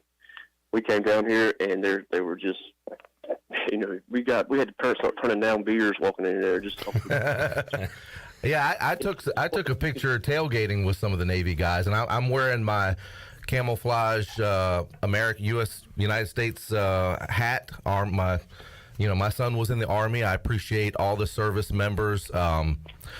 Great atmosphere, absolutely. But I tell you what, Navy just came in, and I agree with the callers. They outcoached East Carolina tonight, hands down. Man, there was some kind of panic up there. Talking with Zach, and they really put the work in. And then it's kind of one of those things. The season turns around, but man, I just really wanted to call just to kind of build you guys up, man. And the kicker, tough luck, but you guys should be very grateful because y'all have some great fans. Y'all fill the place up, and you should be very, very proud of that. And good luck for y'all the rest of the season. And maybe we'll see you again next year up in Annapolis. That was Robert, parent of a Navy player, calling in and giving kudos to the Pirate Nation, and not only for the game but also the interest in the post game. We had a lot of calls the other night. The Navy play-by-play voice Pete Medhurst listened to it on the way driving back to Maryland and talked about how dedicated the fans are. So that was cool to hear, and you Pirate fans that were there and tuned in and everything should be very proud. And Isaiah Winstead joining us. Isaiah has made a couple of stops here in college football and has seen different crowds. And can you speak to that, Isaiah, about this Pirate fan base you've seen through 4 games so far? Oh, yeah, it's definitely electric. Compared to, I've been at the HBCU, I've been in the MAC, and none of them compared to our crowd. Isaiah, we knew it was going to happen sooner rather than later. You got in the end zone on a long catch and run, and I was wondering, what's Isaiah going to do when he gets there? And we finally saw, you're such like a quiet guy, but you showed some emotion. What was the salute all about there? little diss. I was in the mode, so And your father is actually, he is a military man, right? Yes, sir. What did he serve in? In the Army. In the Army, okay. Yeah. So, man, you really did want to beat Navy the other night. I know he did for you, too. And, man, it looked like for a while. Oh, go ahead. I just wanted to ask, was that already planned? Like, going into the game, did you know that you were going to do that? Or while you're running down the sideline, are you thinking, like, all right, this is what I'm going to do. This is going to be my celebration. Or it just happened at the – It just happened. Yeah. It just happened. Straight emotion. It was good to see you show some emotion. We talked to Rahjai earlier, and he said that sometimes you're a funny, goofy guy, but a quiet guy. You got to get to know folks. In fact, it seems like when we talk non-football, you talk more. Like when we talk about you and your accomplishments, you kind of brush that off. But so we got to get some non-football questions for Isaiah today. Yeah. But before we get there, we will talk about the game. And how about it, Isaiah? How did everybody come back on Sunday responding from that loss? It was a tough loss, so not as excited as we wanted to be. But at the end of the day, we still got to be, whether we won or lost, it's the next game up. We got to be 1-0. And we still got a chance to be what we want to be, so got to keep our head up. How nice was it to get one and have open field, get to show off your wheels there? I was because the DB kind of bid on it, was going for the pick six, but you snagged it and open field ahead. That was probably my favorite touchdown ever, because like you said, I never get a chance to. Well, over my past receptions and touchdowns over the past years at my previous schools and stuff, I never got a chance to really show like that I can run in the open field and speed and stuff like that. So that was like probably one of my favorite touchdowns. Yeah, it was awesome to watch, and one to add to the highlight tapes that the NFL folks are going to look at. So Isaiah, got South Florida coming up next. Are you? And it's out of your control, but are you keeping an eye on the weather, the hurricane, all that stuff going on? Yeah, they was talking about it in a meeting we had. We might not be playing at Tampa. We might be playing somewhere else, but we should be playing in Florida. So if you do play, if you are playing the game and it's not in Tampa, it will be somewhere in Florida, you think? Should be. Okay. And I'm sure everything's on the table at this point, as we're still early in the week. But South Florida did say they are canceling classes starting today. But the football game, as for now, is still on. But again, that could change. And around here, Eastern North Carolina, we know about these hurricanes. They can shift east-west, and we'll see what happens. So let's see. Where did you grow? Have you been through a hurricane before, Isaiah? Yeah. Okay. So it's Hurricane Andrew. I've been through a couple tornadoes, earthquake. A little bit of everything. Yeah. I don't like tornadoes, man. They scare me. Anytime those pop up, I'm terrified. All right, Isaiah, so have you looked at South Florida at all, and you got into them yet? Yeah, we just left the meeting on them and, the DBs and coverages they run and stuff. That's about it. Did Navy do anything? Because it felt like y'all were really clicking going into that Navy game, and they were able to hold you down for a lot of the night. Did they do anything differently than you expected coming out? Than I expected? Yeah. No, they ain't do anything different that we expected. They just played a lot of it's called trap. So it's like cover two trap. So basically it's like doubling the outside, basically. So one over the top and then one at the bottom. And Gotcha. they played a lot of cover two and stuff like that. So we kind of expected it, but they did what they did. We came back at halftime, made some adjustments, and we started clicking even more. Yeah, 3 points at halftime. We're able to put some points on them in the second half, and then, man, in OT, had a chance there, and you were about to get to if Daffer would have made that field goal, the overtime rules where you just go for two. Are you aware of that? Yeah. I would have loved to seen. So how many 2-point conversion plays do y'all have drawn up going into every week? You got a handful of them? 2-point plays, we got a lot. Got a lot. Yeah, So we got a lot of them. If it went into 7-8 overtimes, y'all would have been good? Yeah, All we right. would have had enough players for them. Good deal. Isaiah Winstead joining us. All right, let's Shirley Chandler, I'm going to give you some homework. Think of a non-football question for Isaiah. CJ said music. What kind of music you into? I listen to, you might not know who it is. I listen to Lil Papa. Why do you think I don't know who that is? Clip loves Lil Papa. Clip loves him. I've never heard of Lil Papa. He's trending a little bit now, but All right. he under the radar. Okay. I did say He from Florida. I said there's too many Lils, man. I started with Lil Kim back in the 90s. Then Lil Wayne came out. There's a Lil Baby. There's a Da Baby. Lil Papa. Yeah. Lil Papa. All right. Lil Papa. Lil Baby straight too. There's Big Papa. Do you like any 90s rap? Wu-Tang? Outkast? That ain't my cup of tea. I'm an old man. Yeah. All right. What's your question, Tony? We've talked about movies. You seen Click? Huh? Yeah. So what about books? Do you seem like a guy? You're laid back. You're quiet. You seem like you would like enjoy a good book. Do you read? Or did you read in high school? What did you read? Not for real. Nah, he's not a reader. He's not a reader. I am like open to all that type of stuff. Like I am open to reading. Like I'll ask like some of my peoples like, what's a good book to read? Yeah. Just to expand my knowledge in some way, shape, or form. But I haven't really been into it lately. What about old TV shows like when we were kids, like Nickelodeon? Like, did you ever watch like any of those types of shows, Drake and Josh and all that kind of stuff? I watched Billy and Mandy. Oh yeah, I watched that one too. Fairly Odd Parents. I watched Courage the Cowardly Dog, Tom and Jerry, Scooby Doo. All right, I know those. Yeah. Classics. I watched. How about Bad Like Codename Kid Next Door? Mm-hmm. You remember that? Yeah. I watched basically all of them. How about the bad cartoons? Family Guy, South Park, Simpsons. Yeah, I watched them too. All right, good deal. South Park, Robot Chicken. Oh yeah, that was good. Okay, so you said that you've watched Scooby Doo. Mm-hmm.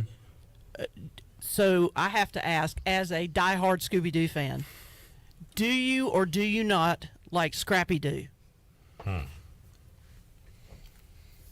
I wouldn't say I'm a big fan of it. Nope, I'm not a fan. My man. I prefer Scooby Doo. So Okay. what's the deal? Like, Well, because the show jumped the shark when Scrappy showed up. Oh, is that like when you add a character? You add a and nobody character, likes it? yeah. Scrappy ruined it. Scrappy ruined Scooby Doo, in my opinion. All right. So that was my first question. My second question would be, of course, everyone, most people that play football, they have aspirations to go to the NFL.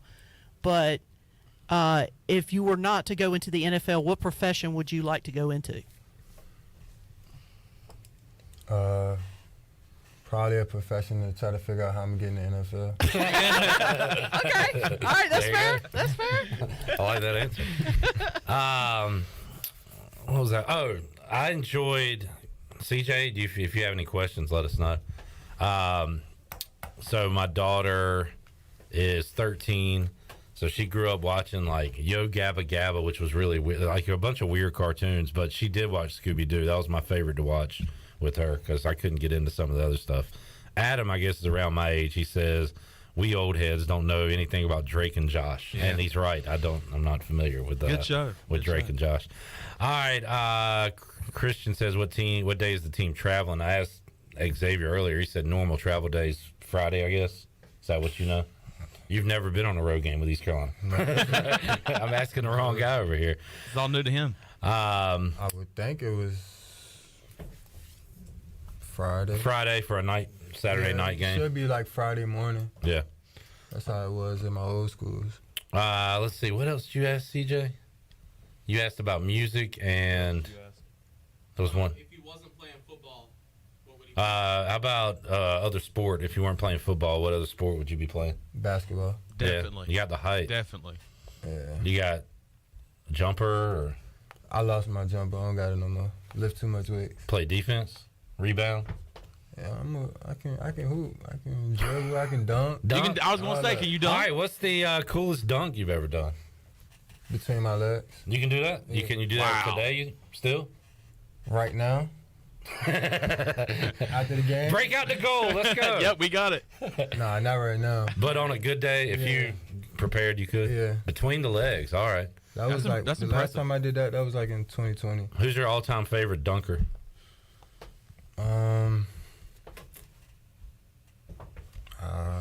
Again, Vince Carter was good. I'm not trying to push my old man beliefs on you, but Vince Carter. I was gonna say Vince Carter, but I'm like, I don't even really watch basketball for real until it's like, unless it's just on TV or it's like the finals or something. You don't really follow it that much. I don't really. The Vince dunk contest where he did, and he had some awesome dunks, but when he did the arm in the rim and like nobody cheered because they didn't really know what they were seeing. The little honey dip. Is that what they call it? Yeah. And then they saw the replay and they were like, whoa, I never seen that before. So I think that's when the dunk contest ended. It hasn't been cool since then. Yeah. I don't know. But that's just see. Here we go. What you got? Zach LaVine. Yeah, I know. He's man, he got snubbed because him and Aaron Gordon went back. Aaron Gordon. That was the last they went back and forth. That was the last good one? Yeah. What year was that? Gosh, that was probably like 2014, 15, but that's where he like jumped over the mascot and put the ball put the ball under his legs. It was nasty. Did y'all see, by the way, they're changing the Pro Bowl? We haven't talked about this today. Yeah, it's going to be like the Pro Bowl game. And I'm happy with that because get rid of the game. Yeah, absolutely. Just you can play a pickup game of basketball or baseball, but it's hard to play pickup football because you're running, you're cutting, you're tackling. Like if you're not going to play a real game, then just don't play it. That's what I've been saying about the Pro Bowl. Yeah. So now they're going to some kind of skills competition type thing. What do you think about that? So it's not going to be a game? It's not going to be a game anymore. There will be a game. It'll just be flag football. Oh, really? Yeah. They are including a flag football game in those games. It's going to be a week-long, I guess, competition type deal. For the past few years, they have been doing these games already. They've been doing, like, little side games and stuff. Like throwing the football, trying to see who got the most accuracy and stuff like that. So, yeah, you're right. There will be a flag football game. There will be football and non-football skills challenges. I'm trying to see some of those challenges. But it'll probably have receivers doing stuff. And, oh, yeah, because they do the dodgeball thing. That's right. I mean, I like it. It won't be too crazy for the crowd. Yeah. But it's just to keep people from being hurt. Exactly. And if you don't want your best player out there, like, and get hurt. Well, not just that, but you also don't want players dropping out of the Pro Bowl games because you see that. I mean, you see it now with Major League Baseball with their All-Star game. It's like all of a sudden nobody wants to go to the All-Star game. Some people want to take a break. Yeah, and so you got to have some sort of incentive to get these guys to come and make it a lucrative thing for the NFL. Yeah. Charlie asked, how many years of eligibility does they have left? This is it. One and done. That's it. Last one. Adam says, has he ever heard of Pat McAfee? No. Okay. What is that? He is a former punter. Played for the Colts. And now he is a broadcaster on WWE. And he does everything. He just joined College Game Day. I used to watch wrestling, WWE. I think we talked about that, right? Did we talk about that with you? No. Who are your guys? Who's your favorite guys? I don't remember. But I went to. You don't remember. I went to a pay-per-view. Oh, nice. What'd you go to? Armageddon. Oh, damn. Where was that? Can't remember. don't remember. Oh, okay. You were young. That was when Jeff Hardy and Matt Hardy, when he messed his face up, I was there. Oh, like on a ladder? Yeah. Dang. What was that, CJ? CJ probably can't hear. Pat McAfee's that dude right there. He's kind of a wild dude. But anyway, he's on everything. He's on College Game Day. Was it Eminem? What was how come he asked me, did I know him? That's a great question. I don't know. I guess he wanted to know if you ever heard of him before. All right. Any other questions for Isaiah? I like this because you talk more when we don't talk about football stuff. Yeah, I think me and Clip are going to try to get us some more home games this year. But if you get a big catch or anything, can you give us a? We already asked him. If he don't want to do it, that's fine. Let me try my best. Yeah, don't worry about it. Okay, wait.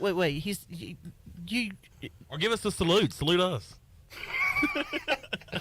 What do you got, Charlotte? Aside from yourself, who do you think is the best hoops player on the team? Good question. Have you seen any? Have you ever gone head to head? Everybody, but CJ good. Yeah, okay. He was good. Yeah. CJ good. Jeremy played in high school. I ain't never seen Jeremy play. Yeah. CJ probably. Can any of them dunk better than you? CJ.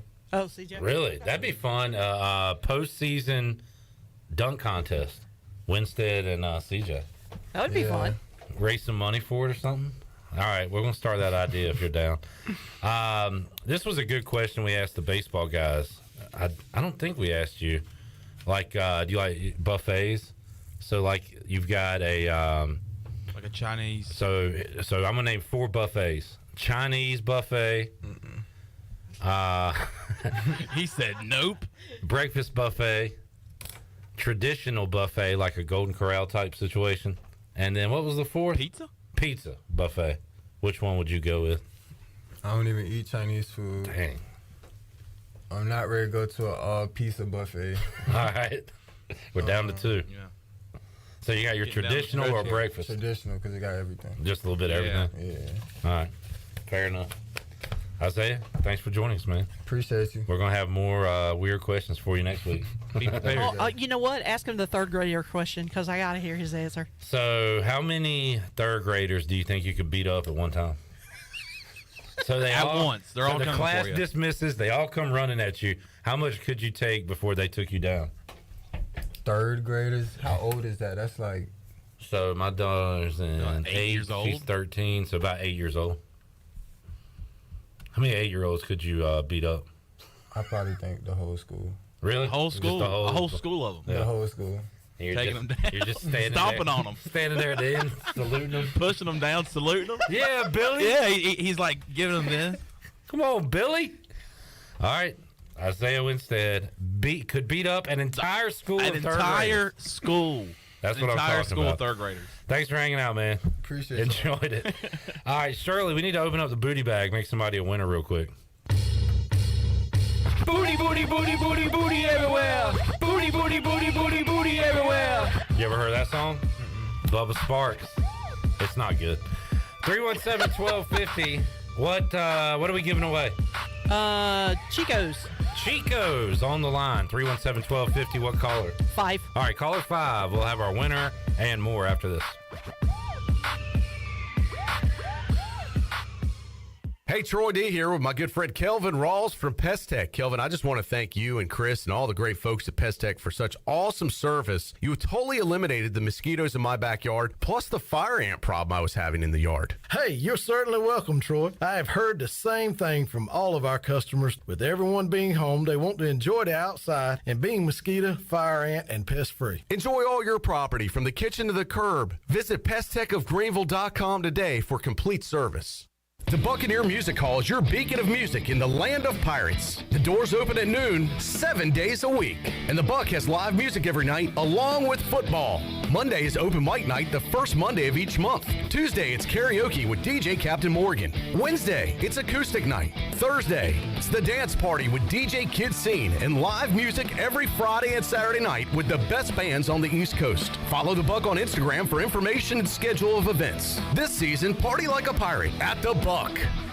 Be sure to check out David Price Construction for all of your commercial or custom residential renovation and building needs. Run by ECU alumni, David Price Construction specializes in commercial projects, maintenance on facilities, and large-scale residential renovations and additions. Proud to be voted the Remodeler of the Year by the Home Builders Association of Raleigh-Wake County in 2018 and Best Business Commercial Remodel Project winner for 2020. David Price Construction, the proud ECU Home Services partner. Do you have an old injury or just some pain that keeps holding you back? It's time for you to get better. With Kinetic Physical Therapy and Wellness, we can help you get your life back. Whether you need to get back to a sport, back in the gym, or just back to enjoying life, our team of specialists use a one-on-one, hands-on approach in our state-of-the-art facility to get you back moving again. Don't settle for where you are. Don't stay in pain. Visit kptonline.com today to see how Kinetic Physical Therapy and Wellness can help you live well, move more, and hurt less.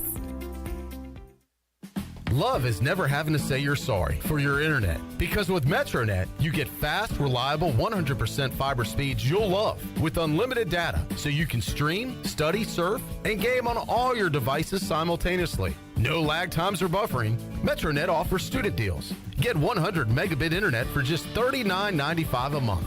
Switch to MetroNet today at metronet.com/switch. MetroNet. Love your internet.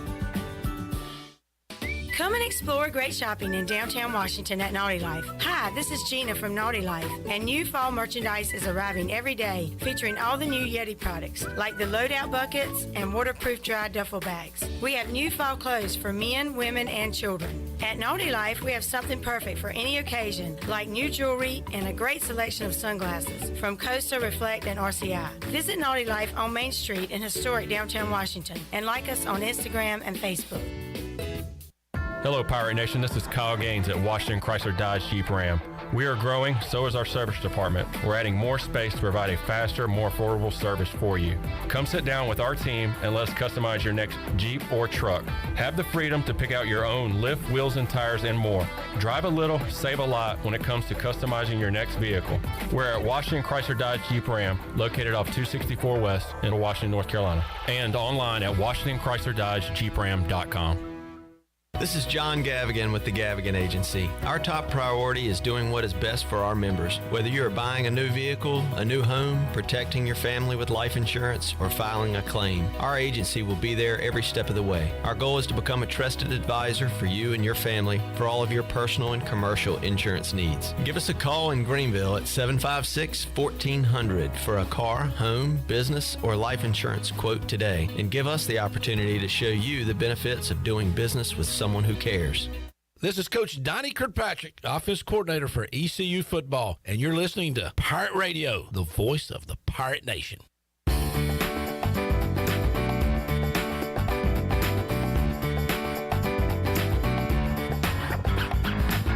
You're listening to Hour 3 of Pirate Radio Live. This hour of PRL is brought to you by Bud Light, reminding Pirate fans to stay in the game and drink responsibly. Bud Light, the official beer of the ECU Pirates, and proudly distributed by Carolina Eagle Distributing since 1989. Now, back to the show. Welcome back. Orthopedics East and Sports Medicine has been caring for Pirate Nation and the student athletes at East Carolina University for more than 35 years and are the official team physicians for ECU. Orthopedics East provides a variety of general and specialized operative and non-operative orthopedic services to meet the needs of the patients in Eastern North Carolina. For more information, call 757-2663 or visit orthoeast.com. And congratulations to Laura Askew of Winterville. Picked up a shrimp taco lunch courtesy of Chico's. Grab your amigos and head to Chico's, and you can enjoy favorites like shrimp tacos, steak and chicken fajitas, burritos, enchiladas, ACP, and more, plus ice-cold cervezas. And Chico's famous margaritas are always available. For Mexican food and fun, it's got to be Chico's. Now let's head back in to PRL. Here's Clip. When you got her name, did you say, Laura, I have to ask you a question and get your address? No. I figured you didn't. I wasn't thinking. Nah. That's how my dumb brain thinks. If I wasn't, like trying to get the address and writing it down and she just told me her name, I might have thought about it, but fair enough. I just didn't. Enjoyed our chat with Isaiah Winstead. I did too. I think he enjoyed it the most. You think he enjoyed it? Sometimes I think he does. Sometimes I think he thinks we're fools. And he's right. That's probably most of the time. He's right on both accounts. That's probably most of the time. That's fair. He is a very cool dude. He is cool. He's laid back. He really is. And I like that but now we started something here. We got to really start peppering him with questions. Yeah, we got to get better each and every week. Yeah. So we're just going to bombard him with questions next week. And the dumber the better. So we'll reach out to LHD. Wanted to ask about the chicken gorilla question, and I didn't see that until too late. So I'll have to remember that one. So that was would you rather fight a one gorilla-sized chicken or how many? 10 chicken-sized gorillas. 10 little gorillas. So we'll ask that one. Yeah, we got to figure out some questions. There's going to be a point in time where he's going to go, man, what are y'all asking me, man? I know. What is this? But it's our job to get him to that point. We got to get him. But he definitely enjoys talking about non-football questions more. Yeah. And he definitely doesn't like to talk about himself. Nah, he's very humble guy. Pretty humble guy. Thanks to Isaiah and his teammates, Jeremy Lewis, Miles Berry, Xavier Smith, Rahjai Harris, Ryan Jones, and Holton Ahlers. Also, for the in-studio guys, my sister, talked about it last week, mailed Flat Stanley to the studio. Flat Stanley. So I was able to get pictures with all the players that came in today. Mm-hmm. So I know her third grade class will enjoy that before Isaiah beats them all. Yeah, watch out for Isaiah. He can beat up the whole school of the third whole graders. School. All right, we are counting down the minutes for the remainder of this show. What else did we miss from the weekend? Oh, boy. The Commanders continue to put up hilarious historical numbers. So the week before against the Lions, they had allowed 22 points, 22-0, and they hadn't got a first down yet, which is that the first time that's ever happened in the NFL? Maybe. Yesterday, another tremendous stat. It was at one point in the game, the Eagles had 323 passing yards. The Commanders had -1 passing yards. Good gracious. I think I saw you post that on Twitter, and yeah, that was a crazy stat to consider. It was. Stats to consider. Chandler, what? Volume too low. Whoops. Chandler, what quarterback has the lowest QBR in the NFL right now? Oh, that's easy. Baker, baby. Baker Mayfield. Baker. I already knew that one. How?